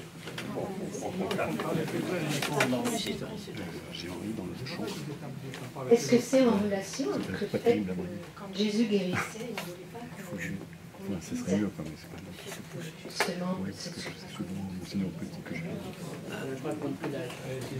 Est-ce que c'est en rapport avec le fait que Jésus, après les guérisons, disait souvent non, va te montrer au prêtre, mais non pas à la personne. Ça, c'est à propos des lépreux, c'est vrai. Pourquoi? Mais parce que sans doute, Jésus ne voulait pas qu'on prenne pour un guérisseur. Encore une fois, il s'appelle Jésus et non pas Raphaël. Donc, s'il fait des guérisons, c'est pour amener les gens vers Dieu. Parce que l'important, effectivement, c'est d'être sauvé. Nous sommes sauvés de quoi? De la mort et du péché. Et donc, c'est bien plus important que de simplement rétablir la santé. Rétablir la santé, c'est très important, puisque j'ai passé une partie de ma vie à faire ça, et je continue d'ailleurs entre parenthèses. Mais donc, c'est important. Mais la question, Jésus n'est pas venu pour nous guérir. Guérir, c'est simplement rétablir les choses telles qu'elles doivent être. Alors que sauver, c'est nous introduire dans quelque chose de plus important, et que nous ne sommes pas. C'est-à-dire Dieu. nous sommes divinisés en Jésus-Christ. Et donc c'est tout à fait autre chose que de simplement rétablir une humanité intégrale, ce que doit faire la médecine, les soins, la guérison. Donc c'est autre chose. Et donc si Jésus demande qu'on ne dise rien, c'est sans doute effectivement pour ne pas faire commettre d'erreurs aux gens. D'ailleurs, quand il guérit, après il prêche, et puis on voit bien, on a parlé tout à l'heure de ce paralytique qui est amené par ses amis qui passe par le toit, il commence par lui pardonner les péchés. C'est pas du tout ce qu'il lui demande. Donc voilà, on voit bien que c'est cela. Alors, est-ce que c'est pour ça que les évêques disent, c'est vrai que nous, l'Église, c'est sacrement du salut, pas sacrement de la guérison. C'est ce que dit le Concile Vatican II. Hein. Église, sacrement du salut, c'est-à-dire signe efficace du salut.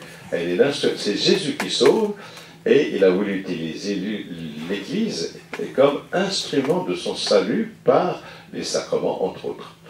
Et donc voilà, peut-être il ne faut pas confondre, ce que nous sommes amenés à faire, c'est vraiment amener au salut. Donc en insistant uniquement sur les guérisons, on ferait un peu des choses qui risqueraient de détourner. Mais ceci dit, la guérison, comme la sympathie, l'accueil, etc., sont une des formes que Jésus a employées pour aller toucher le cœur des gens. Donc il ne faut pas le mépriser, l'ignorer, etc.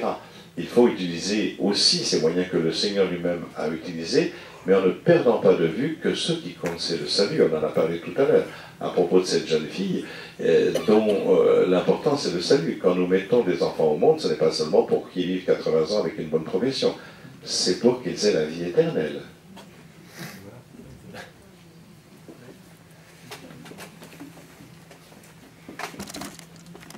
Pour aller dans le sens de ce que vient de dire Monseigneur Petit, je pose la question, puisque le mot audace a été dit, qu'est-ce qu'il faudrait comme initiative pour justement être audacieux et faire connaître Saint-Nicolas-des-Champs? Est-ce qu'il faut aller par exemple, hein, je pose directement la question, hein, les salons de la voyance, des choses comme ça, où les gens...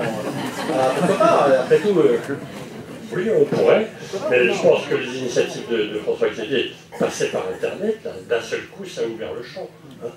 Alors il y a beaucoup de gens qui sont loin, qui maintenant peuvent participer à la prière des malades.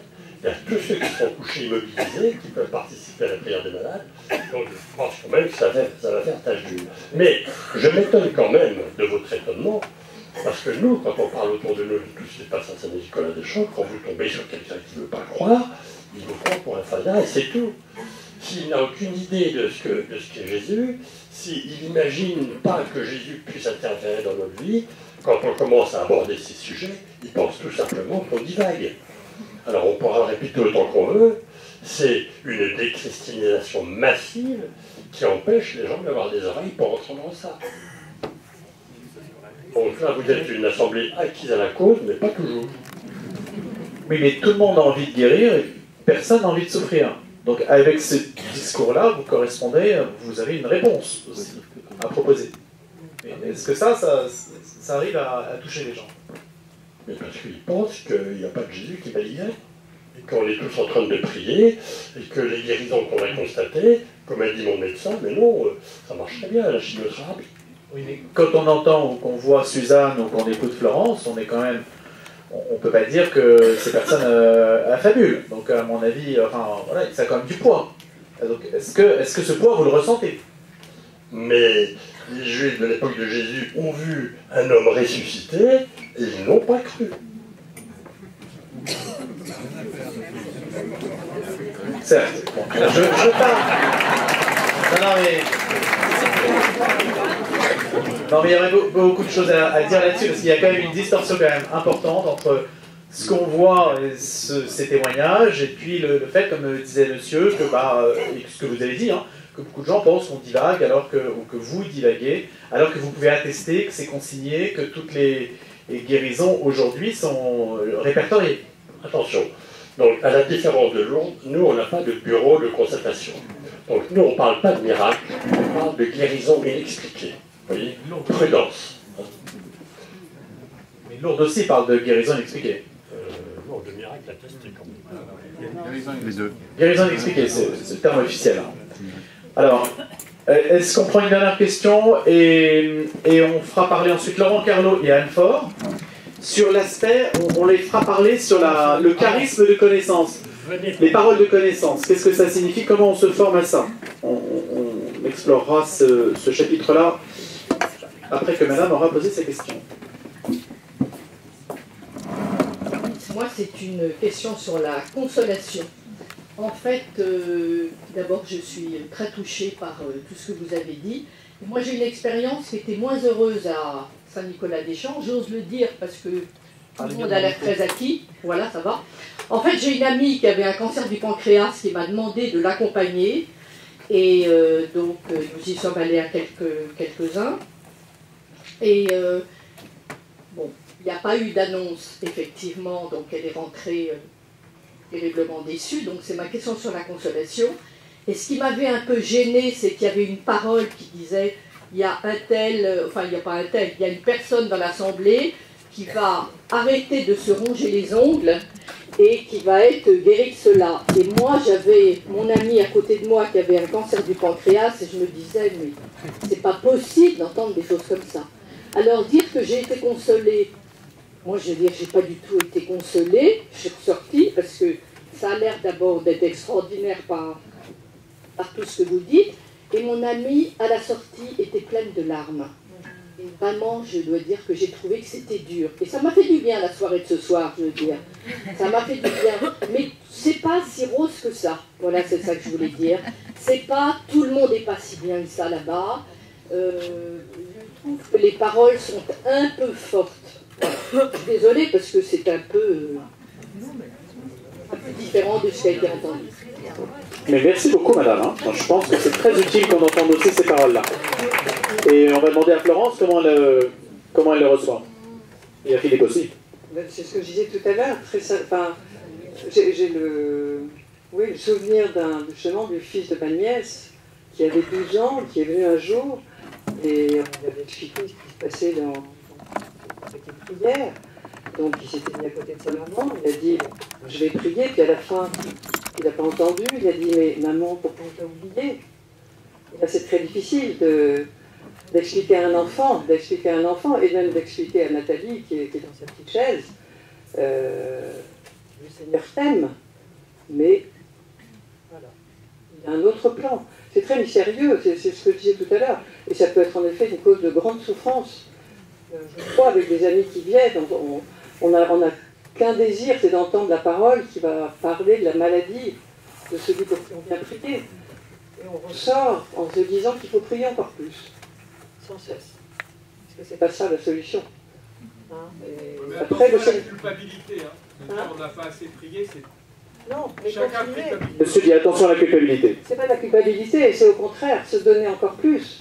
Et nous qui sommes bien portants, prier encore plus pour tous ceux qui souffrent. Et ça, on peut y passer beaucoup de temps dans nos vies. Je pense que justement, quand on parle de groupes de prière, etc., je crois que c'est d'abord dans la prière, humblement, petite, hein, toute seule, et puis à 2, à 3, à 4, à 5. Après, le Seigneur fera ce qu'il veut, l'Esprit Saint, oui, il soufflera où il veut. Mais je crois qu'il faut qu'on prie beaucoup plus dans notre monde. Il me semble. Des larmes, des frustrations. On va faire répondre Philippe hein, sur ces questions, la question soulevée. Des larmes, des frustrations. Qu'est-ce que vous dites, Philippe? Alors, c'est vrai que la déception de ceux qui n'ont pas eu de parole est tangible à la sortie de l'Église. Ça, on le sait. Bon. Pour répondre... Comment vous la gérez, ça, en fait? Est-ce qu'on vient vous voir après? Est-ce que l'on vient vous voir après pour savoir comment vivre ça? Pas tellement. Les gens comprennent quand même que le Seigneur sait ce qu'il fait, qu'il a des desseins que nous, on ne peut pas comprendre, mais qui nous dépassent totalement, et qu'il faut lui faire confiance. Ils reviennent. Ils reviennent, oui, oui. Alors, je voulais répondre à la dame là, sur les petits miracles. Pour moi, il n'y a pas de petits et grands miracles. Vous pouvez avoir des énormes conversions sur un petit miracle. Hein. Quand on voit la misère qu'il y avait du temps de Jésus, il a quand même transformé du vin en eau. C'est pas essentiel, mais il l'a fait. On arrête après. Merci Philippe et merci Florence. On va demander à Anne Faure et Laurent Kerlot.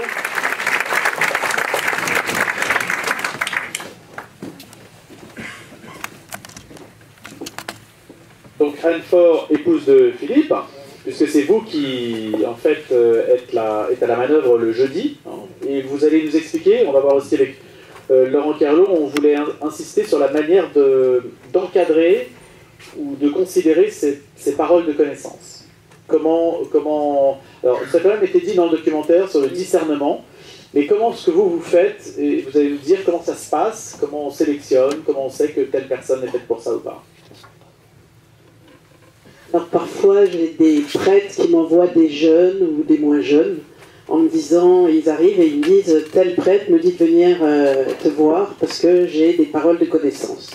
Voilà, comme on a dit tout à l'heure, je ne suis pas méfiante mais je suis quand même prudente. Donc pendant plusieurs mois, je demande à ces personnes d'écrire les paroles qu'ils pensent avoir reçues sur un carnet. Après la prière des malades, on se réunit et avec ceux qui ont des paroles, on leur demande qu'est-ce qu'ils en pensent, est-ce que c'est possible, est-ce que c'est pas possible, est-ce que c'est une vraie parole ou pas. Voilà, ça dure pendant à peu près jusqu'à Noël, au mois de janvier. Ceux qui commencent à avoir des paroles, on les dit avant, on les lit avant et ils commencent à en dire. Mais il faut, voilà, il y a beaucoup de personnes qui arrivent et qui me disent « Ah mais moi j'ai plein de paroles, je voudrais les dire » ou non mais on m'envoie, je pense que j'ai des paroles et tout, mais finalement je pense pas. Mais en quelles circonstances reçoivent-ils ces paroles? C'est dans la vie quotidienne, n'importe quand, au bureau, dans le métro, on peut recevoir une parole et puis après vous transmettez le texte? Non, pour nous c'est devant l'adoration, devant le sacrement. Et donc à la fin de cette période probatoire, d'une certaine façon, qu'est-ce que vous faites? Et bien à ce moment-là, je leur demande de dire leurs paroles, pas même, je leur demande avant, la fois d'avant, parfois ils le disent que le jeudi d'après, être sûr qu'il n'y a pas de problème. Voilà, l'autre jour, il y avait une jeune fille qui me disait « mais je ne connais pas telle maladie ». Et elle me dit « ah ben mais mon père est médecin, je vais lui demander, comme ça je pourrais dire la parole jeudi prochain ». Et le Seigneur ne vit pas dans le temps, il ne connaît pas le temps, donc ça peut être le jeudi d'après. Est-ce qu'on peut le dire, puisque l'Assemblée ici est acquise quand même. Comment recevez-vous les textes et vous les censurez pas quand même? Non, Anne-Fort? Ça dépend. Par exemple, si c'est... Vous censurez l'Esprit Saint alors? Non, je ne censure pas l'Esprit Saint, mais si c'est quelque chose de très subjectif, je censure, parce que je suis plus pour des maladies, des guérisons vraiment physiques. Si on vous dit il y a un couple qui est séparé, qui va se retrouver et tout, je veux bien, mais je veux pas entendre. Je reçois à peu près par semaine 600 intentions de prière, voilà, que je mets dans la corbeille que vous avez vue devant le Saint-Sacrement, et puis des témoignages. Et donc on se rend compte un peu que parfois il y a des gens, des couples justement, des paroles comme ça, où les gens, 3 mois après, ils se séparent à nouveau, donc c'est pas une parole... Et comment savoir si on a ce charisme de parole de connaissance? C'est vous qui êtes seul habilité à le dire? Vous vous réunissez? C'est l'expérience? C'est le prêtre qui le dit? Comment savoir que ce n'est pas finalement de vous? Alors pour ça, il faut qu'il y ait des confirmations. Donc c'est toujours a posteriori? Oui, toujours a posteriori.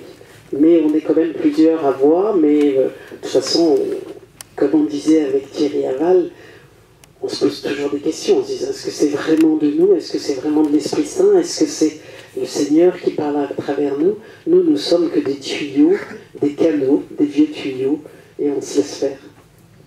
Est-ce qu'il y a dans cette assemblée ou ailleurs des personnes qui ont ce charisme d'avoir des paroles de connaissance, mais qui ne le savent pas? Comment savoir si on a ce charisme-là? Un charisme est donné par l'Assemblée en général, pour l'Assemblée, mais est quand même découvert par l'Assemblée aussi. Il faut aller dans une assemblée. Oui, il faut quand même être dans une assemblée. Non, on ne peut pas le savoir. Non. Non. Laurent Carlo, vous êtes diacre. Et alors, est-ce que vous avez aussi été guéri? On peut dire, vous avez été guéri aussi? Oui, j'ai un lien particulier avec Saint-Nicolas-des-Champs. Donc, moi, je suis diacre permanent depuis 5 ans. C'est Monseigneur Aupetit, qui m'a ordonné il y a 5 ans à Notre-Dame de Paris. Et ça, j'ai un lien particulier parce que ça fait plus de 20 ans que je connais Saint-Nicolas-des-Champs.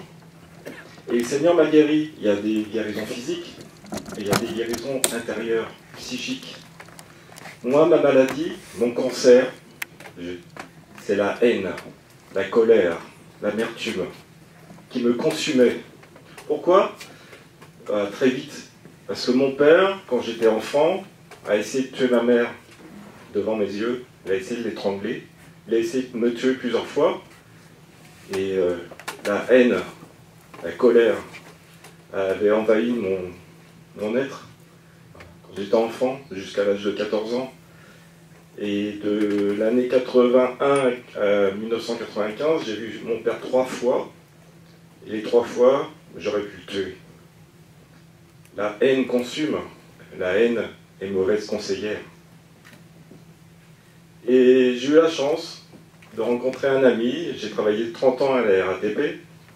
Et un ami m'a dit, mais j'étais au fond du trou, j'avais tout perdu. Il m'a dit, pourquoi tu ne demandes pas à Jésus de t'aider? Demande-lui. Et au fond du trou, celui-là qui a été encore plus bas, c'est Jésus. C'est ce que j'ai fait en janvier 95. Je me suis mis à genoux, j'ai dit, Seigneur, je ne te connais pas. Je ne sais pas si tu existes. Je ne sais pas si tu m'entends. Mais je t'en supplie, viens m'aider. Viens m'aider. Il ne s'est rien passé sur le moment. Mais le lendemain matin, quand je me suis réveillé, j'étais transformé. En fait, toute la haine, tout ce que j'avais cumulé depuis pratiquement 28 ans, j'avais 28 ans quand je me suis converti. Tout ce que j'avais cumulé, le Seigneur l'a pris. Et j'ai une petite voix, Jésus m'a parlé. Voilà. Voilà comment je t'aime, comment je t'ai aimé depuis tout petit. Voilà. Maintenant, suis-moi. Et pour me suivre, tu dois retourner voir ton père. C'est ce que j'ai fait 6 mois après ma conversion, grâce à des rencontres qui m'ont aidé. Et mon père, le Seigneur ne fait pas les choses à moitié. Mon père se laissait mourir, parce que j'ai 2 frères. Il se laissait mourir. Il pesait plus que 40 kilos. Il lui restait 15 jours à vivre. J'habitais en Bretagne, donc quand je me suis converti, j'étais sur la région parisienne. J'ai pris la voiture, je suis allé le voir. Et le médecin il m'a dit, bah voilà, vous faites bien de venir. Votre père, il lui reste 15 jours à vivre. Faites ce que vous avez à faire. Donc, dans un couloir d'hôpital, face à face, à 1,50 m, l'un de l'autre,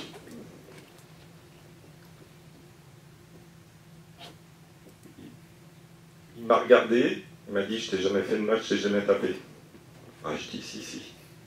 Oh, si. Mais avec beaucoup de compassion, pas de violence. Il dit, mais tu m'as fait du mal. Un grand silence. Un silence pas pesant, un silence porteur. Voilà, moi je suis sûr qu'il y avait tous les anges, tout le ciel qui était présent. Une deuxième fois, il baisse la tête, il m'a dit, je t'ai jamais fait de mal, je t'ai jamais tapé. Ah, je dis, si. Oh que si. Mais toujours avec douceur. Et là, il baisse la tête, il me dit, ouais, c'est vrai. Je t'ai fait du mal. Alors je dis, Seigneur, là je ne savais pas quoi faire. Tout le monde pleurait, on était 3. Tout le monde pleurait. Je dis, Seigneur, s'il te plaît, aide-moi. Aide-moi. Alors, je pense que mon ange gardien m'a poussé. Je me suis retrouvé à genoux devant mon père. Et je lui ai dit juste cette parole. Je te pardonne. Je te pardonne. On ne s'est rien dit d'autre. Et je suis parti en congé pendant 3 semaines. Et j'avais promis de retourner le voir. Et j'ai dit au médecin, j'ai dit, s'il arrive quelque chose, je vous donne le numéro de téléphone du lieu où je serai, vous m'appelez. Il n'y a pas eu de coup de téléphone. Donc je reviens à l'hôpital. Et le médecin, avant que je retourne voir mon père, il me dit, Monsieur Carlo, vous pouvez me revoir parce que je ne comprends pas. Vous pouvez m'expliquer comment quelqu'un qui a 15 jours à vivre, qui est malade, il est alcoolique, mon père. Comment ça se fait qu'il a repris 20 kilos en 3 semaines? Vous pouvez m'expliquer? Je dis oui, le pardon l'a sauvé. Il m'a sauvé. ça l'a sauvé. Et il a vécu 13 ans, 95-2008. Il a fait la paix avec mes frères, avec la famille. Il s'est arrêté de boire. Et dernier miracle, je parle de dernier miracle. Après, je vous donnerai le lien avec Saint-Nicolas-des-Champs. Le dernier miracle. Mon père était communiste. Là, s'il était toujours vivant, il serait peut-être avec Mélenchon. Il me dit, jamais je ne me convertirai. Jamais. Jamais. Je dis, bah, c'est pas grave, je prie pour toi. Je prie pour toi. J'ai prié pendant 13 ans. Sans cesse. Je me suis jamais arrêté. Parce que j'étais sûr qu'aucune prière n'est jamais perdue. Le Seigneur entend tout. Tout. Et il prend sur son cœur. Et sur son lit de mort, c'était un mercredi saint, je suis sûr qu'il a vu Jésus. Il a levé la tête, il a levé les bras, il a dit « Mon Seigneur et mon Dieu », il a posé les bras, il est mort.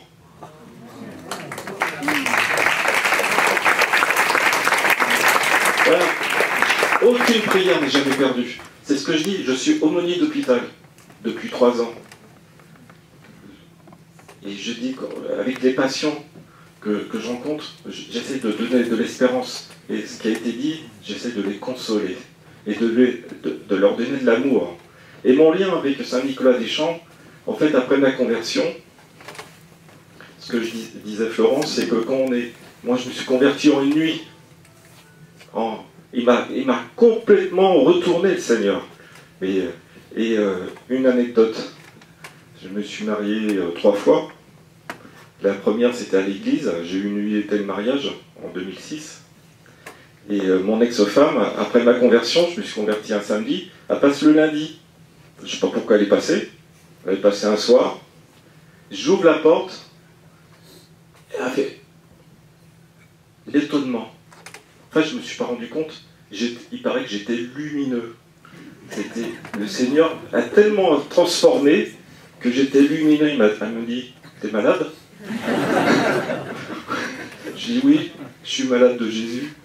J'ai rencontré Jésus. Elle m'a dit, t'es vraiment malade.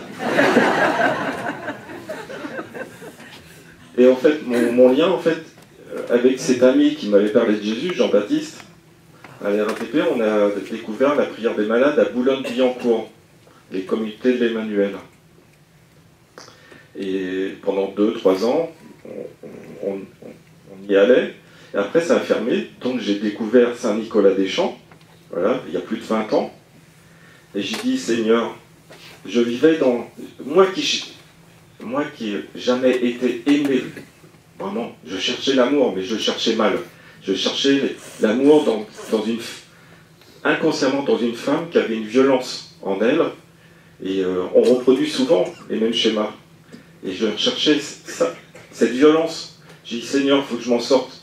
Sinon, je vais mourir. Je vais mourir. Et tous les jeudis, pendant 7 ans, ça prend du temps, des fois. Voilà, c'est pas instantané.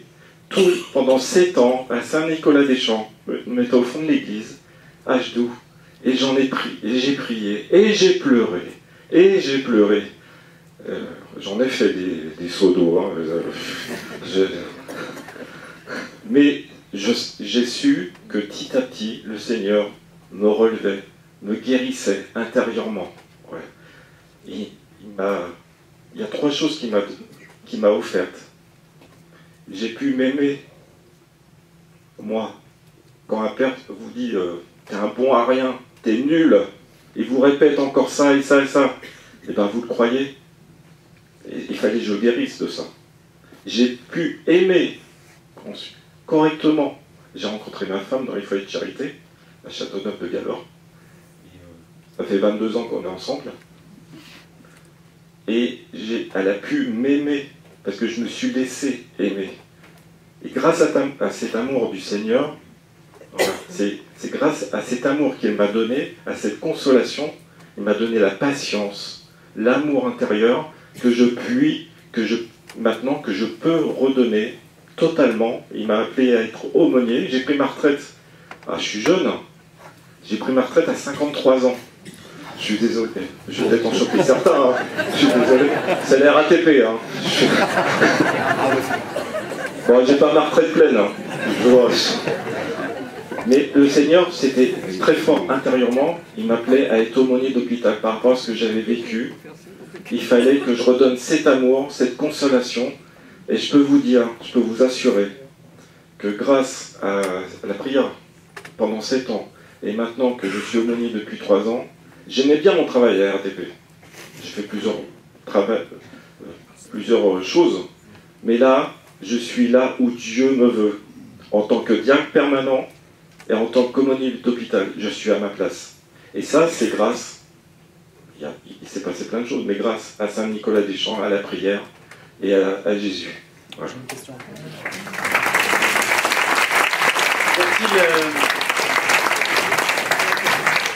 Y a-t-il une parole, parce que si je comprends bien, vous êtes allé prier régulièrement à Saint-Nicolas-des-Champs, mais y a-t-il une parole de connaissance qui vous était destinée? Non. Comment avez-vous su que vous étiez guéri? Ah oui, ça je peux le raconter. Non, j'ai pas eu de parole. C'était intérieur. Je savais que petit à petit, c'est avec beaucoup de recul aussi. Hein.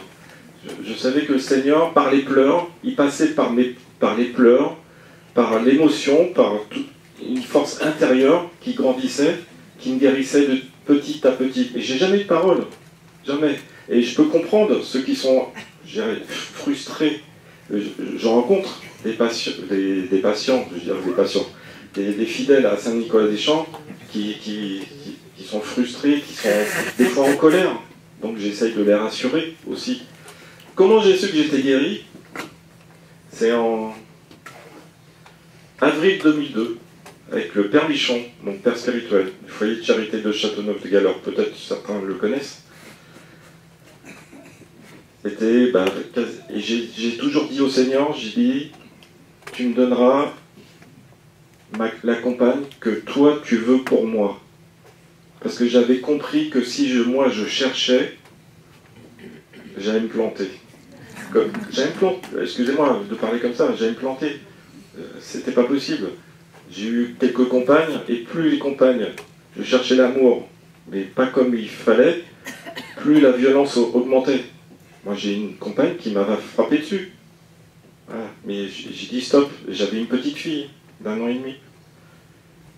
Donc il y a une parole à une retraite du Père Michon. Il y a souvent il y a un dicton juif qui dit un païen ou un non-croyant choisit sa femme. Moi je la choisissais par rapport à mes blessures. Un païen choisit sa femme, un croyant la reçoit de Dieu. Intérieurement, c'était une explosion de joie, parce que là j'ai su, j'avais toujours demandé au Seigneur, quand je suis guéri, tu me le feras comprendre. Et là, à la fin de cette phrase, j'ai su que j'étais prêt. Et 4 mois après, j'ai rencontré Catherine, mon épouse. Anne, est-ce qu'on peut faire partager des témoignages aussi reçus sur Internet? Parce qu'il y en a quelques-uns, et puis je demanderai à Monseigneur Petit de conclure cette soirée. Oui, je rejoins Laurent parce que j'ai été aussi pendant 20 ans aumônier d'hôpital à Paris et la mission pour moi c'était le pardon. J'ai essayé que toutes les malades, les familles se réconcilient. C'était mon objectif, le pardon. Et nous avons reçu des personnes là, qui sont venues témoigner. Une personne, entre autres, qui nous a écrit il n'y a pas très longtemps, on a donné son témoignage en disant que sa femme était très très malade et lui n'était pas croyant. Et sa femme lui dit, qui était très croyante, lui dit mais prie, alors pour que je guérisse. Alors lui il disait tout le temps guéris, guéris, guéris. Et un jour le Seigneur l'a foudroyé et il a dit Jésus, Jésus, Jésus. Et il a été guéri. Tout ça en regardant la prière des malades par Internet, grâce à François Xavier. Et c'est entre autres une infirmière qui lui a conseillé de regarder la prière des malades sur Internet. Et moi, je vous ai mis une petite carte pour les donner justement aux gens qui sont malades, qui soient à l'hôpital, parce que ça peut être un moment de consolation, justement. et ils peuvent guérir aussi. Une autre parole, c'est un autre témoignage, c'est un monsieur, Michel, qui est venu avec ses 2 enfants témoigner. Sa femme était gravement malade, elle avait un cancer et elle était très révoltée, elle faisait des allers-retours entre l'hôpital et les soins palliatifs. Révoltée, agressive avec tout le monde, avec le personnel et tout. Son mari était, voilà, c'était très dur pour lui. Et en regardant, mais il regardait toujours la prière des malades par Internet. Et un jour, elle est arrivée en soins palliatifs complètement transformée. Le Seigneur l'avait terrassée par son amour. Elle donnait de l'amour à tout le monde. Elle avait inversé les rôles. Elle soignait tout le monde par son amour. Mais, et son mari aussi, ses enfants. Et ils sont morts, elle est morte, pardon, dans la paix, accompagnée de son mari et ses enfants. Et son mari, avec ses enfants, sont venus témoigner pour montrer la beauté, justement, de ce qu'avait fait le Seigneur en redonnant la paix, la joie, et de savoir qu'elle était partie comme ça dans la paix. Alors merci beaucoup François-Xavier, parce que c'est un gros boulot que tu fais tous les jeudis de filmer comme ça la prière des malades. Et encore merci infiniment. Et surtout, parlez-en à tous les médecins, les malades, les infirmières, tous ceux qui sont à l'hôpital. Est-ce qu'on peut, je pose la question aussi à François-Xavier, peut-être que Cécile, est-ce qu'elle est diffusée dans les hôpitaux justement, la prière des malades? Est-ce qu'on le sait ça? Allez, François-Xavier va dire un mot, puis un mot de la procession ensuite que va dire Laurent Carlo. Dans les hôpitaux, j'ignore, ce serait bien, c'est vrai. Mais ce que je sais, c'est qu'au tout début, quand on filmait, le père Thierry Aval nous a dit qu'il y avait une abbaye au bout du monde, je ne sais plus laquelle, qui, comme dans l'autre exemple qu'on nous a donné tout à l'heure, diffusait pour les paroissiens en première YouTube, voilà, le samedi. Mais on pourrait imaginer qu'en direct, puisque c'est en direct que vous filmez. C'est filmé dans les conditions du direct le jeudi à 18h15 et diffusé le samedi à 18h. C'est ça qui est extraordinaire. Hein. Le bon Dieu, il s'en fiche du direct, pas direct. On a vu qu'il y avait des guérisons. Donc il y a tous les moyens en fait faciles aujourd'hui pour que ce soit diffusé au maximum. En particulier dans les établissements de santé, on pourrait très bien imaginer qu'il y a ce type d'initiative qui soit prise. Et je ne sais pas si c'est de votre sort. Hein. Cette histoire de laïcité, ça plaît, je ne sais pas. Hein.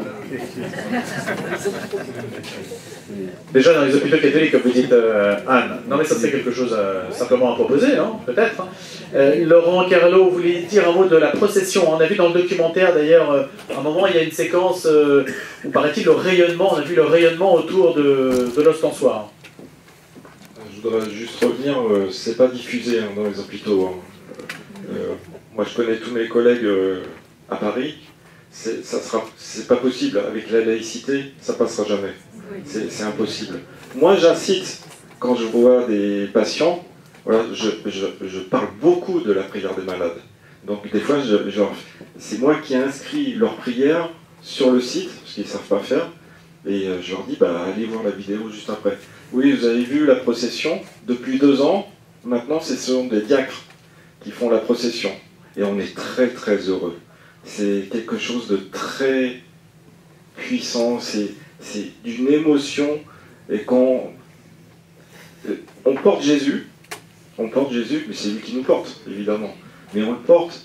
Et moi, personnellement, avec tout ce que j'ai vécu dans cette église, tout ce que je vis avec Jésus au jour le jour, c'est à chaque fois, je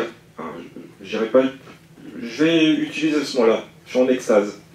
Voilà, je suis présent, mais je ne suis pas présent. Je suis avec Jésus, en Terre Sainte. Je connais bien la Terre Sainte, je la connais quasiment par cœur. Et donc je suis au bord du lac avec lui.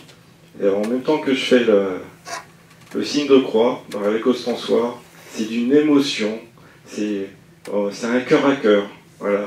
Et la ferveur des fidèles, le visage, tout a été dit tout à l'heure, on en pleure, on en parle entre diacres, on est très discret, mais je peux vous dire qu'il y a beaucoup, beaucoup d'émotions. Voilà. Et on est très content. C'est une grande grâce. Voilà, donc on espère que vous aurez certainement des questions encore à poser avant que Monseigneur Petit conclue cette soirée, que vous aurez été touché évidemment par ce documentaire et puis par tous les témoignages que vous aurez entendus. Et si vous avez des questions donc, pour Anne, Laurent, Monseigneur et puis les autres, hein, bien sûr, vous êtes invités à les poser pendant le temps qui nous reste, quelques minutes qui nous restent. Et maintenant, je te laisse faire le service.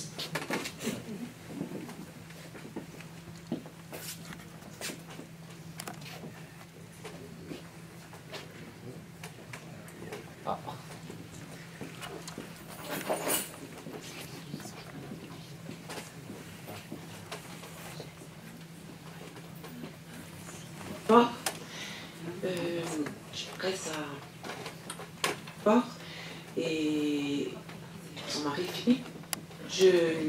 Vous n'avez pas dit que le Seigneur pouvait, enfin c'est ce que vous dites au moment des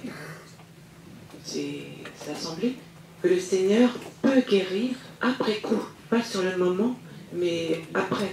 Ça peut être plus tard, ça peut être 1 mois, 2 mois, et c'est vrai ce que, d'après les témoignages, voilà.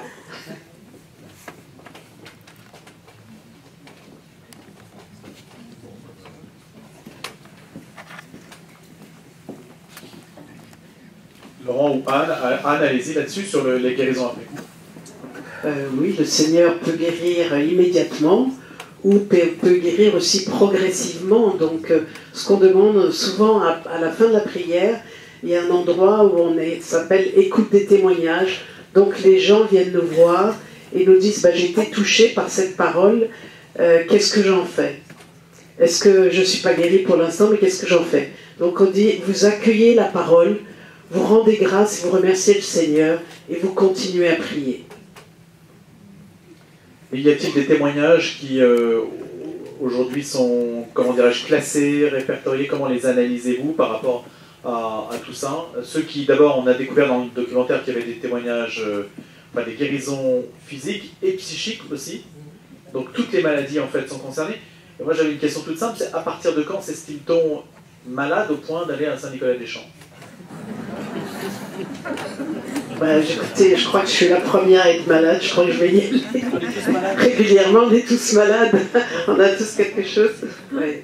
Oui, comment les gens prennent conscience que c'est le moment d'y aller? Est-ce qu'ils y sont poussés? Est-ce qu'ils y vont de même? Mais il y a beaucoup de choses, entre autres à Saint-Nicolas-des-Champs, c'est un quartier un peu spécial, hein, le 3e, un quartier gay, où il y a beaucoup de gens très différents, des Chinois aussi, et il y a beaucoup de gens qui poussent la porte. C'est une église qui est très connue, très cotée dans l'histoire de l'art.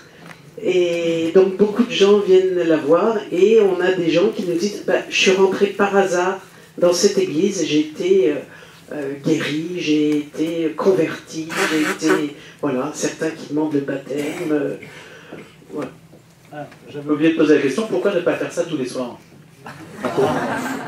Je crois que ma santé... Non, c'est quand même un gros travail. Nous sommes une quarantaine à gérer la prière des malades entre le service d'ordre, la louange, la prière des frères, les musiciens, ceux qui ont des paroles de connaissance, les prêtres, les diacres. Vous voyez, donc c'est quand même une gestion qui n'est pas évidente.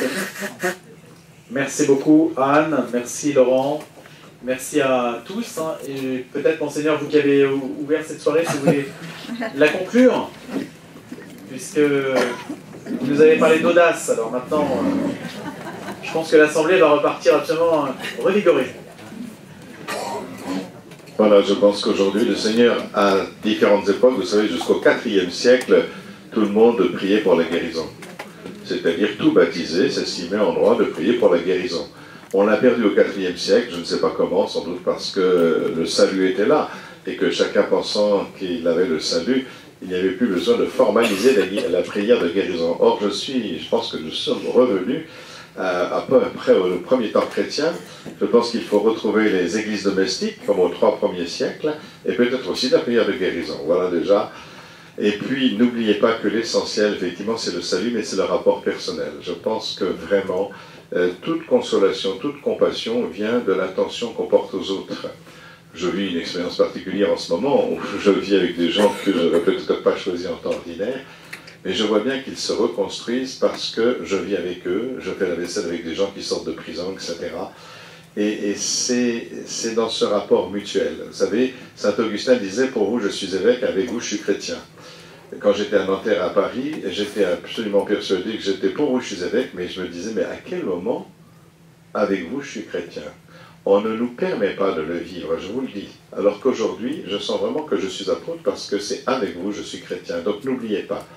N'oubliez pas qu'avant des formes particulières de prière, de guérison, de tout ce qu'on voudra, soyez vraiment avec les gens. Jésus, c'est une présence réelle, on l'a dit. Et nous, est-ce que nous sommes une présence réelle? Je pense qu'il faut partir avec ça. Soyez des présences réelles et tout le monde sera guéri. Merci. Merci beaucoup, Monseigneur. Et merci à tous.